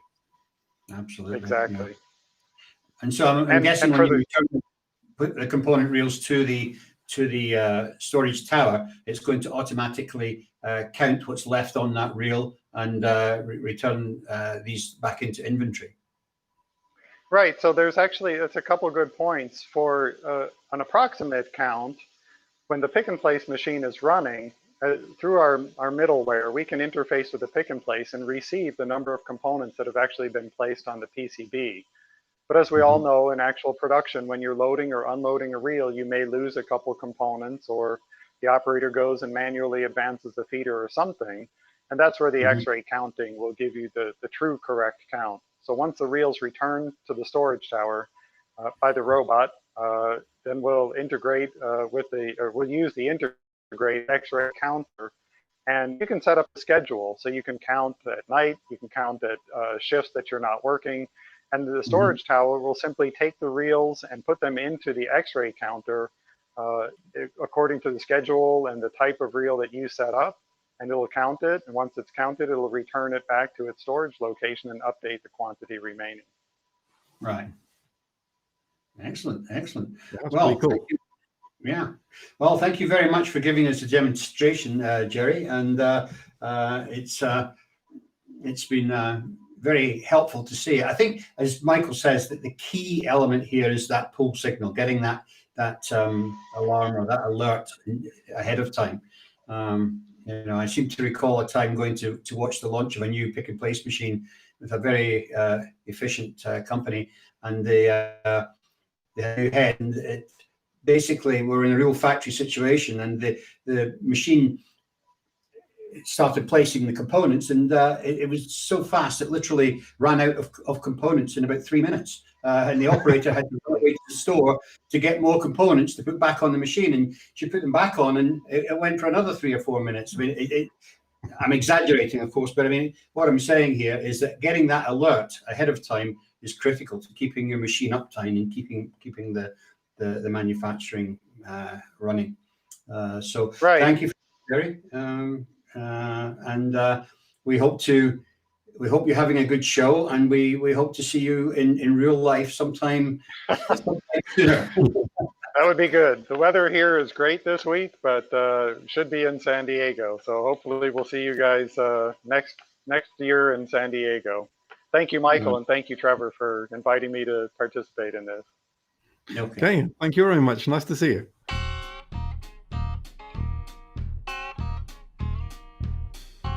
How low can you go?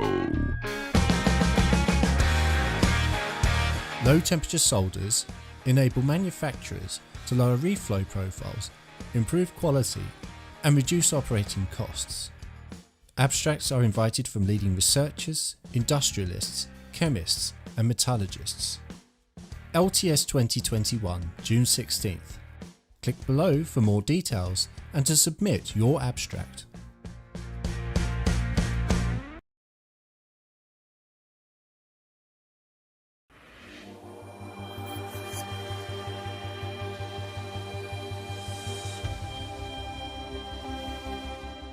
Okay, so let's move on. Next question, and we're going to look at then I got some error thing, and I was like, oh crap, now I'm going to have to manually do it. And just when I was about to, it started extracting. Okay.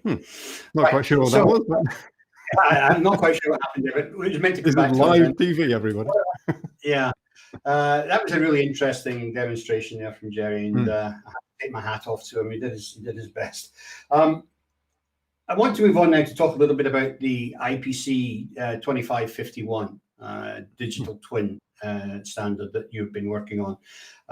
Digital twin is an amazing technology that's going to make life a lot easier. It's going to reduce the number of turns for boards getting into production. It's also going to help achieve that whole grail of design for manufacturing, getting all that information back to the designer. You know, we're going to cut to an excerpt that we had on that panel discussion shortly. But before we do you want to tell us a little bit about where you are with the standard and the development of the standard and when we can expect to see it? Yeah, it's in the bookshops right now, especially out for Apex. But yeah, we started a good year or so ago, I think. And the idea is that digital twin, people know the term now. It's kind of the representation of something physical in the digital realm. You could argue that any data in some database is a digital twin.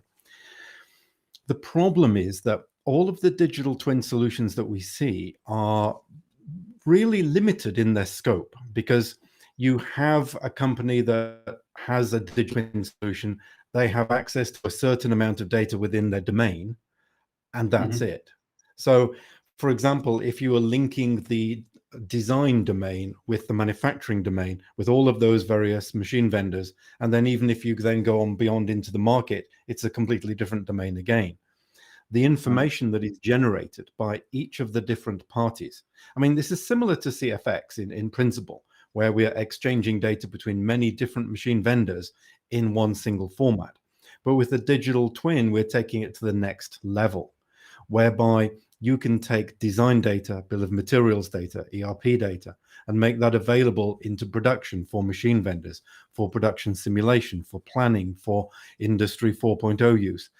And then be able to take that data back to design to say, well, how good was this design for manufacturing? So not just a simple theoretical DFX, but now I want to see the real data, the real test results, understanding the real variation, how that was caused, and whether I can do something from design to help that. But then in the field, you may want to take the data about the real world condition for how the product was used, whether it goes back for some servicing, like a car would be serviced, uploading some telemetry data so that you can understand really how well that device has performed. And so it's kind of related to the circular economy as well, where, you know, from the design perspective, you can really understand not only how it's manufactured, but how your product behaves in the market against the design intent. So the digital twin defines the hierarchy of how all of this information is working together, so that you could go to an existing digital twin solution by any vendor on the market. And if they are supporting the IPC digital twin in terms of identifying what information is available and what they can do with it, they can start to broaden their horizon. So for the user of this technology, it means that they're not constrained by an individual solution that they are using. They can start to expand and put different solutions together, all working with the same data environment, so that you get like 2, 3, 4, 5 times the amount of value from the same data that you originally had. And so this has been the first kind of release of the IPC digital twin to establish that hierarchy. Excellent. Okay, so let's go over to the panel discussion now and see some of the comments that we got back from the panel. Okay.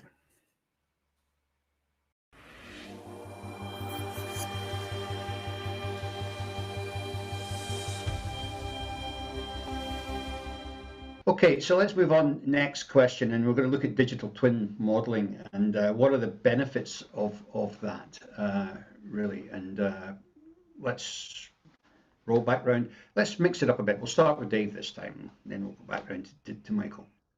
Sure. You know, of course, there's, you know, digital twin covers many different things. There's digital twin in the design of the process. There's digital twin once you're starting to talk about the manufacturing process itself. Both of those kind of achieve different types of things. However, it is important, you know, we've mentioned data many times, okay? And the reason why we keep on mentioning this is because it is so darn important these days for a lot of different things that you're going to be able to do. To be able to gather the manufacturing data and feed that back into the design process and feed some of the design principles and allow you to make some of those changes on the fly or you know, modify the design of the product, that's certainly very key. Digital twin in manufacturing is extremely important for visualization of what's happening, being able to manage your production facility properly, being able to see truly what's happening at any given time, and being able to address problems before they result in lost money through bad product or line down situations. So, you know, digital twin, it carries many different definitions depending on where you're looking at in the factory, whether it be within the PLM system, within the MES system, or another system that handles the data from both types of systems. Yeah. Well, you make some excellent points there, and you know, Michael, I'm sure you can add to them. But I mean, surely one of the biggest ones must be the saving in time as well. You're not doing 5 or 6 turns on a prototype before it gets into production. You know, you can digitally model it essentially and save a lot of time and materials really. Yeah, this has been a key focus. I mean, I co-chair the IPC's Digital Twin, the IPC 2551 committee, and we've just published the first issue of that standard. So I encourage people to go and have a look at that. But it is the key thing where we would like software to do the physical testing for us. So instead of having to build something and test it, we would like to use software algorithms. And there are so many different tools available these days. The limiting factor, as Dave was saying, is the data. How do we get the data? But it's not just about how we get the data, it's how do we understand the data? Because people in the design world don't understand manufacturing. They don't understand that this is going to be built by a super smart kind of line, or it's going to be built using some old machines from somewhere. They don't even know what materials will actually be used. And so creating the interoperability between design and manufacturing, where specific knowledge of each side is not required. In other words, digital software programs can be used that don't have the ability to send an email or talk to somebody. You know, they will be able to go through that data and create value. So understand what's going to be happening, identify weak points, identify areas that need to be improved. This really does reduce the number of turns. Typically, we see from 4 to 6 turns, reducing that to 1 or 2, even less in some cases. It depends on the product. So IPC 2581, this is the design through manufacturing format that is part of the digital twin, and that has been released with version C recently, which includes a DFM portion, a new portion specifically dedicated to this area. So the tools right now are there to get this improvement in the data understandability through standards, and therefore we will see a lot more creation of these digital twin-based tools that provide these benefits. Right. So what areas on your digital twin standard are you standardizing? I mean, I mean, what is it? Is it the interface that each company has to use to report this information? Which parts have you standardized in this? We're approaching it from the top down. So we have product, which is the definition of what we're going to make mechanically, electrically, design intent, bill of materials, at least from the design perspective, then into manufacturing, the sites, the line configurations, the machine configurations, even components of machines, so that we can understand capabilities and, you know, kind of cycle times, and then out into the market for life cycle, so that we can see the actual performance of products in the market and map that against their intent. So that we can then see if, you know, when the designer comes to design the next version of their product, were there any issues for that product in the market? Were they design based? Were they materials based? Were they manufacturing based? Were they just simply some crazy user using it inappropriately? And how can I then change that design to compensate for all of those weaknesses that we have in this holistic manufacturing business? So it really is prescribing the ways to make the data from each of these different silos that historically have been quite different, to be now making them so that they can exchange data effectively together.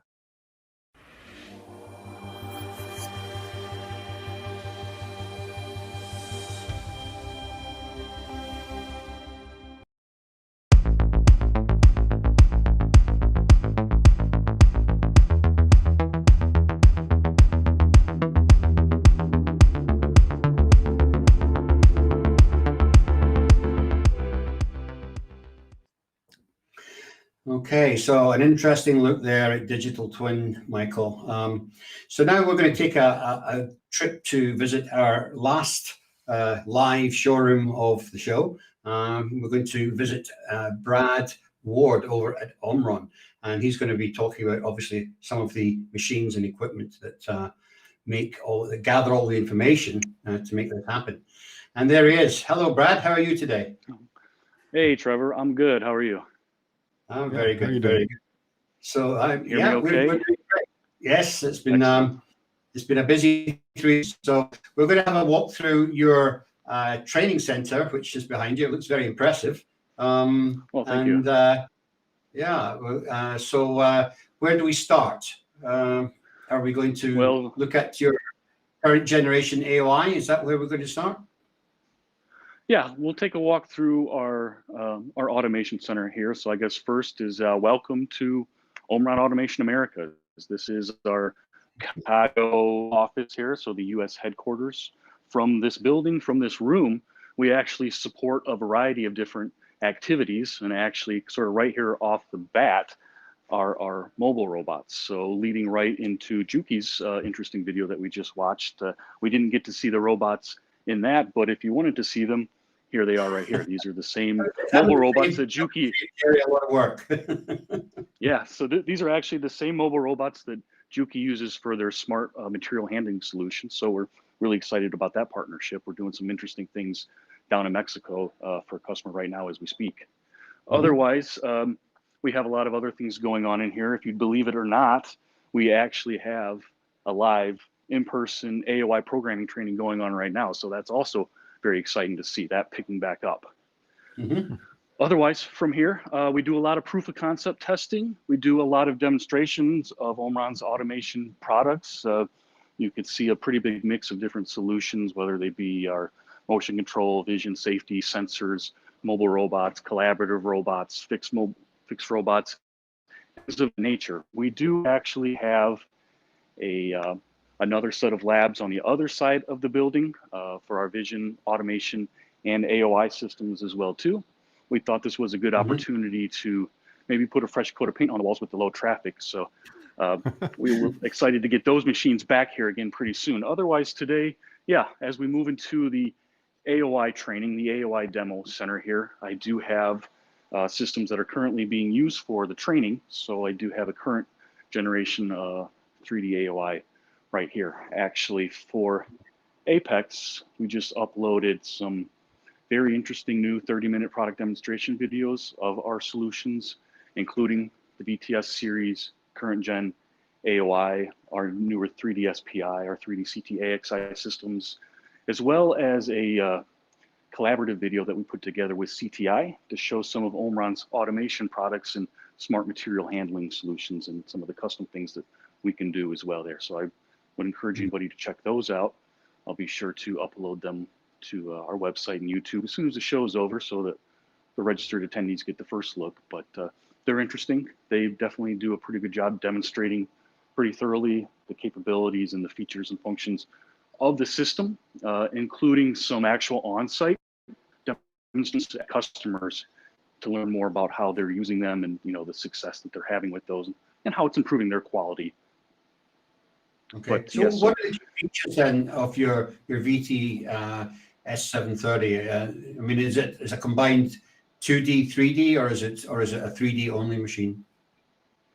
It is very much a combined 2D, 3D. We feel very strongly that even the most modern AOI systems to date really need a powerful 2D system behind the scenes, sort of incorporated into various features and functions, but really sort of you need that capability there when it's appropriate to use or more applicable, depending on the application. And we have over 30 years of experience with that. We're not going to throw away this very proven technology that does a great job of catching defects. So 2D is certainly a piece of this, but it's a 3D world. It's a 3D system. So it's a fully functioning, full 3D platform.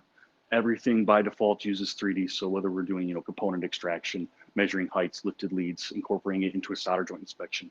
So it is very much what we call a hybrid 3D system. Omron focuses very heavily. Our priority is solder joint inspection. That's really what tends to separate systems from one another. So our focus is very much on that as we sort of maintain our position in the market as the #1 supplier to like the mission critical and quality focused customers. And you can imagine solder joint is, their #1 area of interest. So we put a lot of thought into how we address the solder joint measurement system. So our patented hybrid approach is really the right combination of technologies to achieve the most stable and reliable solder joint inspection process. So how does that work then? I mean, what are you using for your metrology system? Okay, good question. It is unique to Omron, so that is a very fair question. The way we do that, a little bit proprietary, but at a high level, what we do is use sort of our experience with color image processing to first go through and basically map that entire solder joint using our patented 3D color highlight system, you know, the red, green, blue color information that everyone's kind of accustomed to within an Omron system. So we use that to develop a first approach profile. So we get our rough shape, we get our characteristics, we get a good understanding of that solder joint. And from there, the way the hybrid system works is then to incorporate real 3D imaging on top of all that. So basically, we get our 2.5D color highlight image, then we come in with full 3D to better, more accurately profile that solder joint to get a more realistic shape and basically the best possible representation of the profile of that solder joint. So the 3D system is kind of what you expect with the you know, the pattern moire lighting approach. It's the same thing that we use in our SPI systems. We use it in our AOI, you know, for every single part as well. Mm-hmm. Okay. Michael, are you familiar with these systems? Do you do much with inspection people? Yeah, you know, it's a huge resource of information for understanding exactly how manufacturing has been performing, because, you know, you just think about the sheer number of thousand or even million of these joints are being checked every day. And any one of them would result in potentially a very, very serious defect. And it's really looking then at the variations in the manufacturing process that create that. But with this kind of inspection, you know, you're looking and discovering that variation before it's going to have any serious consequence. So, you know, it is so important. And it's not just the simple case of getting a single picture and thinking that's wrong. You know, it would be nice if the world was like that, but it's not. You have to actually compare the results from a huge range of different kinds of joints over a period of time to really start to understand the real technology that's going on within that, to be able to, you know, accurately predict whether or not that is actually a problem or not. And so this kind of technology is so impressive to be able to get that information at your fingertips. So the operator just sits there, the software will tell him, and he's got the opportunity to improve the quality. It's as simple as that. Yeah, not only that, but yeah. Back in the early days, there was a lot of false calls and things like that, and it was a case of trying to find a system with the lowest false call rate. And but it's really come on in leaps and bounds. So anyway, back to you, Brad. What have we got here? So along with our current generation of AOI systems, we're really excited to be able to this year introduce basically our next generation of AOI system into the market. So the BTS 1080 is our new system.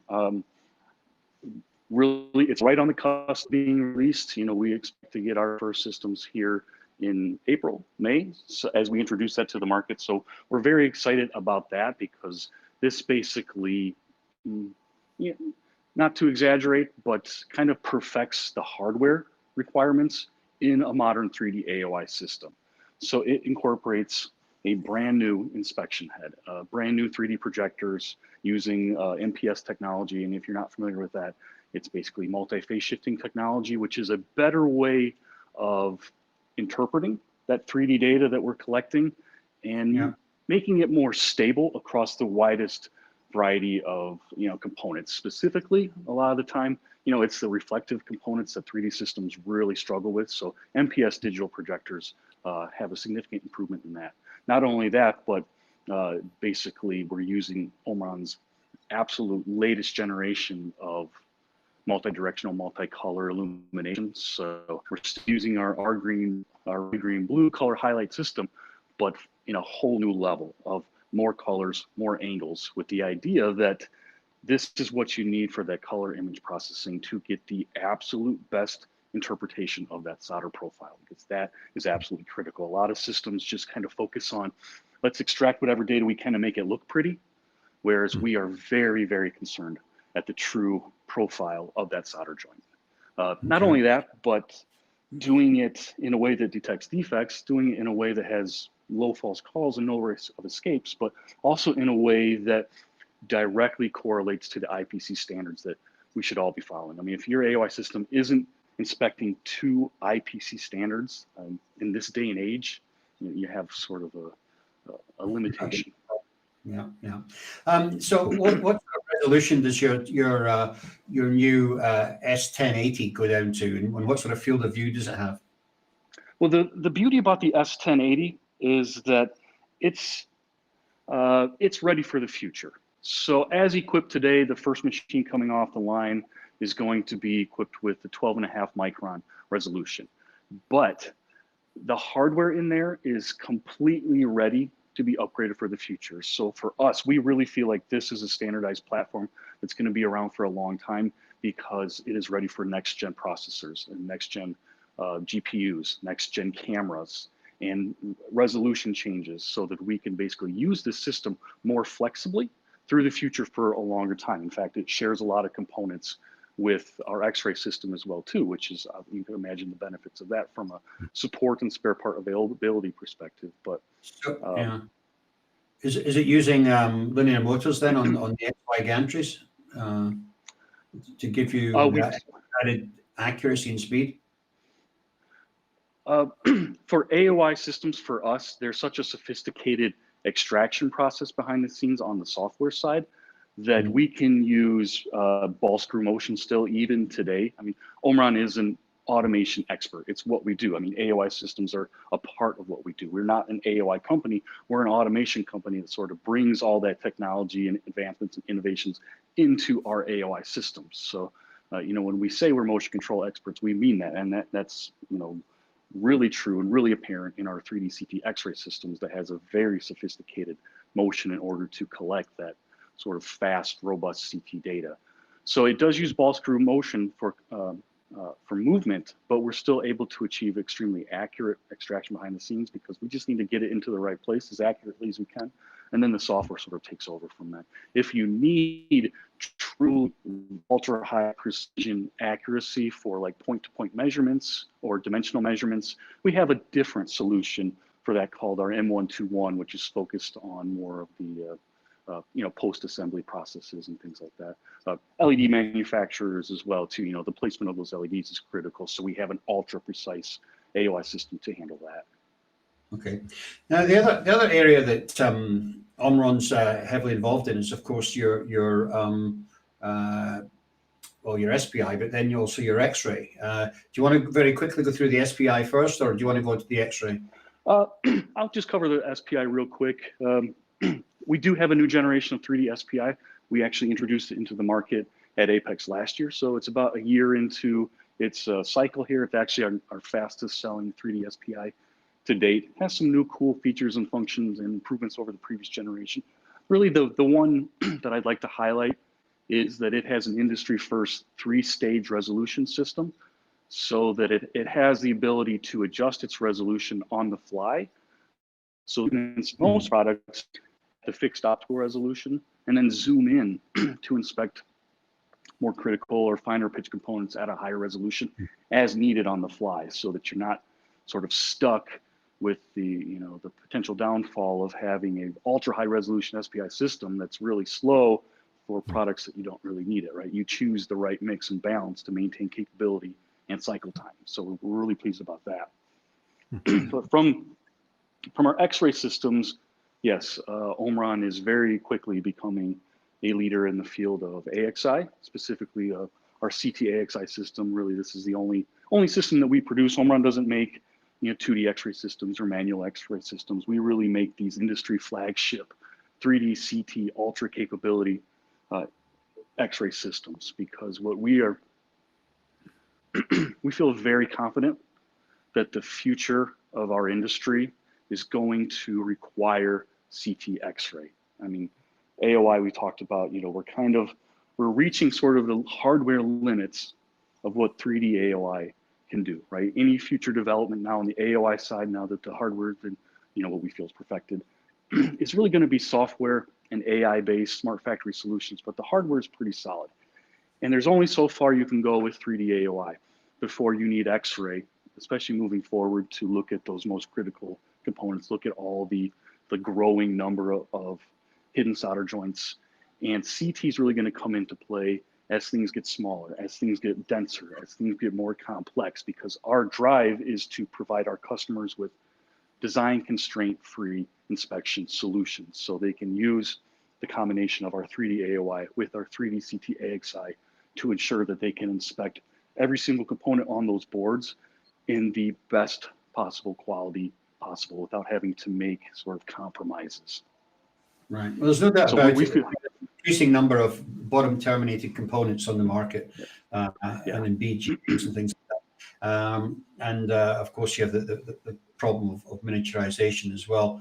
But one of the issues has always been with the inline X-rays is being able to get the resolution, because you have to keep up with line speed, and it's very difficult to have enough time to be able to gather the resolution you need to inspect these devices. How do you deal with that? Yeah, and that's certainly true in the world of CT as well, because unfortunately CT is sort of the pretty widely agreed, undisputed CT is the best way to X-ray components, but historically there's always been a huge challenge of time, right? Not too long ago, you could add CT capabilities to a lot of systems and you could do a BGA in full CT in 8 minutes. Like, that's obviously unacceptable. So when Omron introduced our first CT systems back in 2010, we made it possible to inspect that BGA in just a few seconds instead of a few minutes. And as we continue to introduce new generations and software improvements, hardware improvements, make this machine faster, now we're to the point where we can inspect that BGA in literally just 3 seconds. So maintaining cycle time is key. And that's really our drive moving forward, because we recognize that even today, one limitation keeping these machines off the line is still that cycle time. Even though it takes just a couple seconds to inspect a BGA in full CT, sometimes that's just still too much, and we know we can do better. So that's what you can expect from Omron moving forward is, of course, further improving that so that you can use the CT capabilities that you're going to need actually inline. Although this machine is not dedicated inline, so we have many customers using it nearline, offline, in an inspection cell by itself.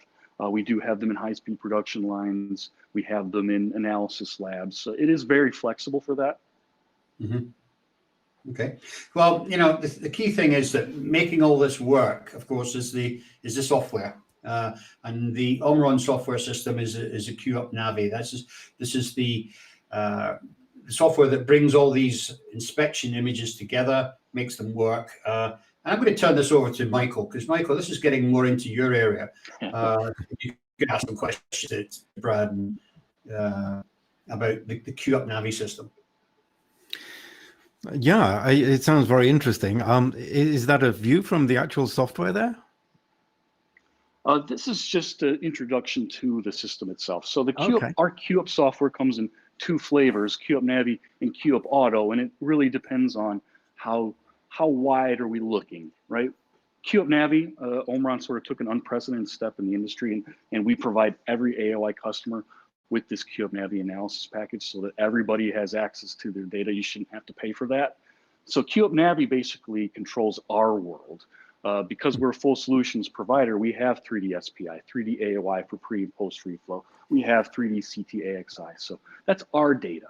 So of course, it's very easy for us to collect and manage and provide the capability back to the customer for simple dashboards of just sort of monitoring what's going on the line today or last week or last shift. But the coolest thing about QUp Navi and having all this data is that we can then give you extremely capable root cause analysis tools to show these results of the same component side by side through all these processes. So if you ever do encounter an issue, we make it really easy for you to go back in time and figure out where the problem occurred, so that we all have resource issues today, right? It's hard to find good people. We're all really busy. So it's capabilities like these allow you to improve your quality and use your valuable and limited engineering resources far more productively and far more efficiently faster.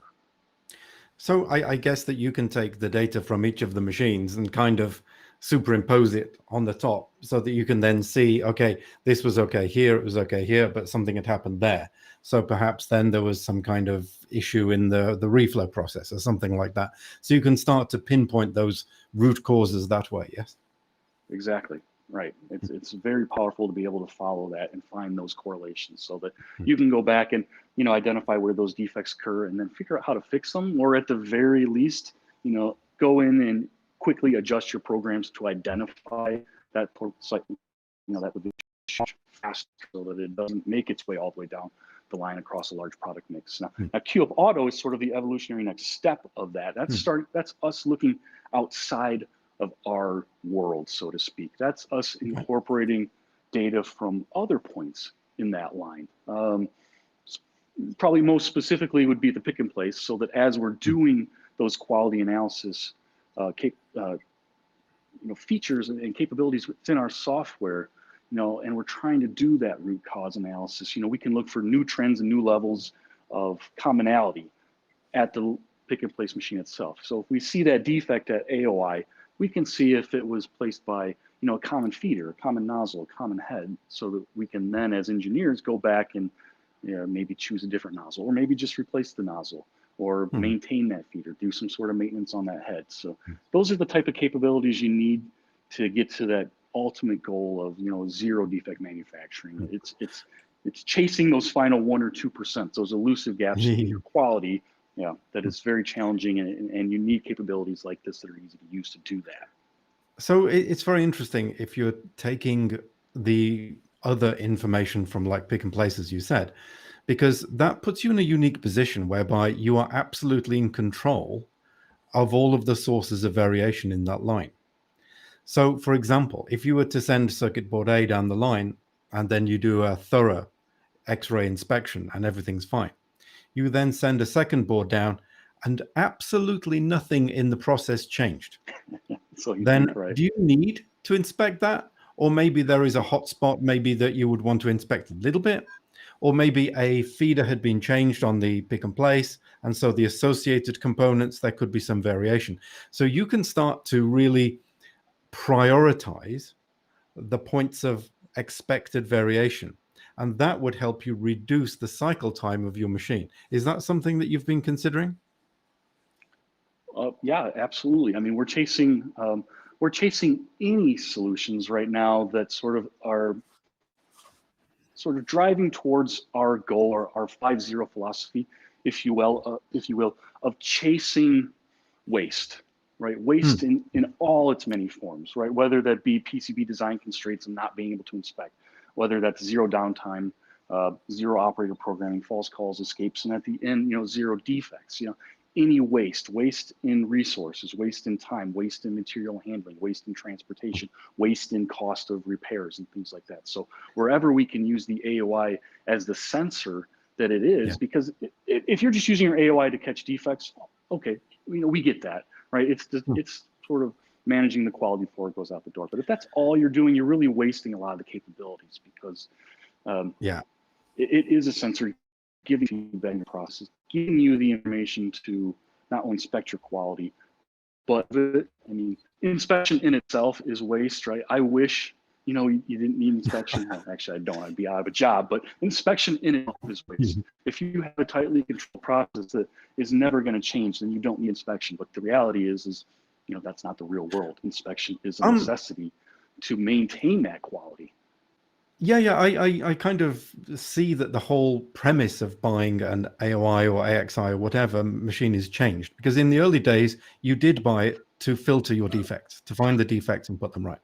But nowadays, you've got so much data there, you're in control of the process. You're actually not buying the machine to find defects anymore. You're actually determining the data with which to prevent defects from happening in the first place, because you're understanding the patterns of what is happening. And using Six Sigma, for example, I'm sure you can plot your data points going through and finding out, okay, this is going into a direction that could in the future trigger a defect if I do nothing. But if instead I inform my pick and place machine, as you said earlier, the nozzle may need to be changed or something may need to happen, you've eliminated all of the defects. So the purchase proposition, instead of buying a machine which some people could say is a waste because it's only there because you're making defects, actually it's now an added value part of the line because it is the thing that's preventing the defects. That's true. I mean, you see a pretty big shift. all these years back who coined the term predictive testing. And predictive testing, of course, the holy grail of being able to predict something before it happens. So I think this is essentially where we're going with these systems. Anyway, Brad, it sounds like you're in control enough. So I want to thank you for giving us a tour through the Omron showroom and demo center. I mean, you've got so many products and so many items there. We could probably spend all day there. But, I would love to do that. Well, we'd love to do that too. But at least we've seen the highlights, and we've seen some of the key new products that you've introduced to the market. And it's nice to see actually somebody showing us new products and not just iterations of ones that have been in the market a while. So thanks again, and thank you very much for joining us and showing us the Omron Demo Center. Yeah, thank you. I really appreciate the invitation. This was fun. Yeah, excellent. Thanks very much. Good. Wow. So that was kind of interesting, and we've had quite a tour through the smart factory world today. We've looked at all different aspects of it, from digital twin through the security aspects, through some of the materials management systems, and of course finishing there on the inspection systems. So later in the year we've got our eSmart Factory event coming up, which I'm very grateful to say you're part of our planning and technical committee on that. So hopefully we'll be seeing a lot more of these technologies then.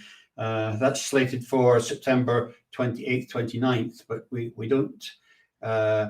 We think it's probably going to be a digital event, a virtual event, a bit like this. I don't think it's physical yet, but that depends on how COVID, how the rollout of COVID happens. But anyway, Michael, what's your takeaways from what we've looked at today?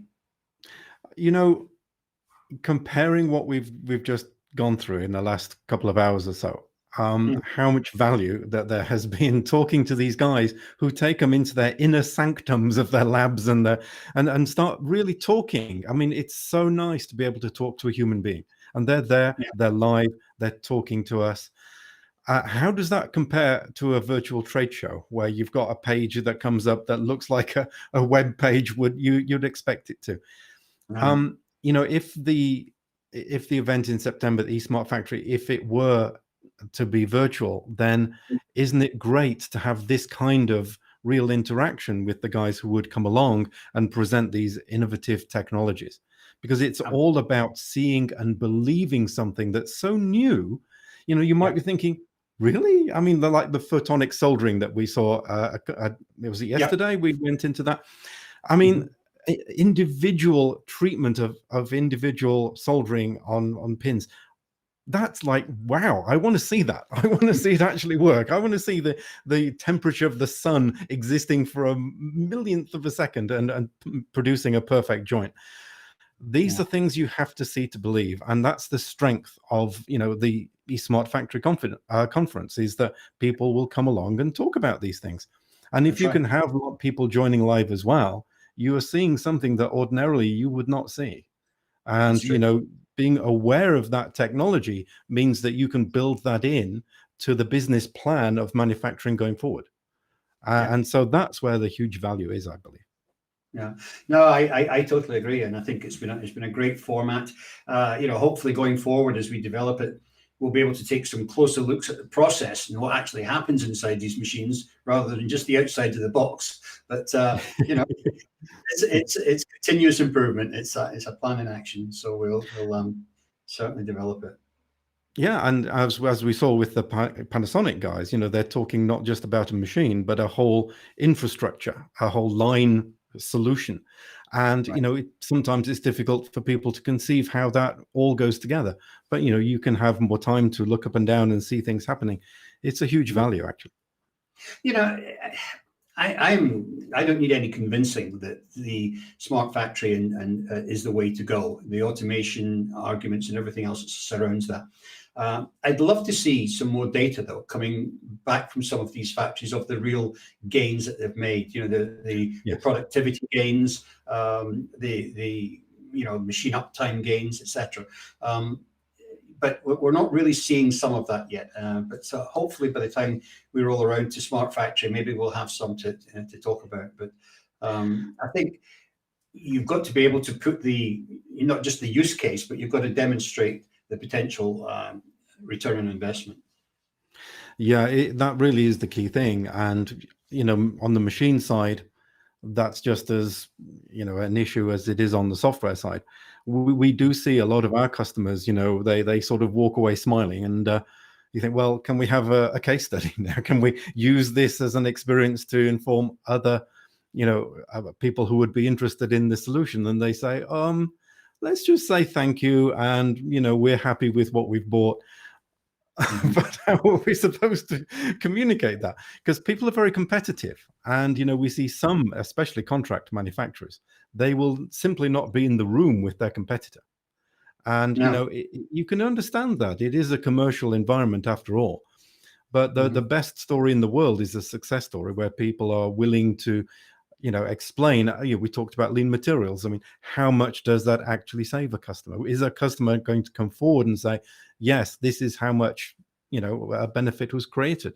It would be lovely to include that as well. Yeah, I think the best one I saw example of it was last Productronica. ASM had 12 use cases in big screens, big boards. In fact, they're in videos. On their booth, and basically it was EMS manufacturers who said, we had this issue, and using factory automation, we solved it, or we created this much more extra value, or whatever.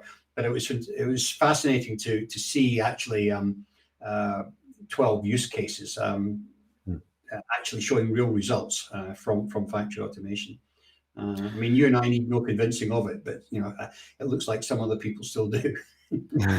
Well, I mean, you buy a machine and it's like buying a tool. Even if you buy a software tool as well, we can all buy the same things. I mean, okay, budget is a consideration, but we can all buy the same things. It's not what we've got; it's how we use them.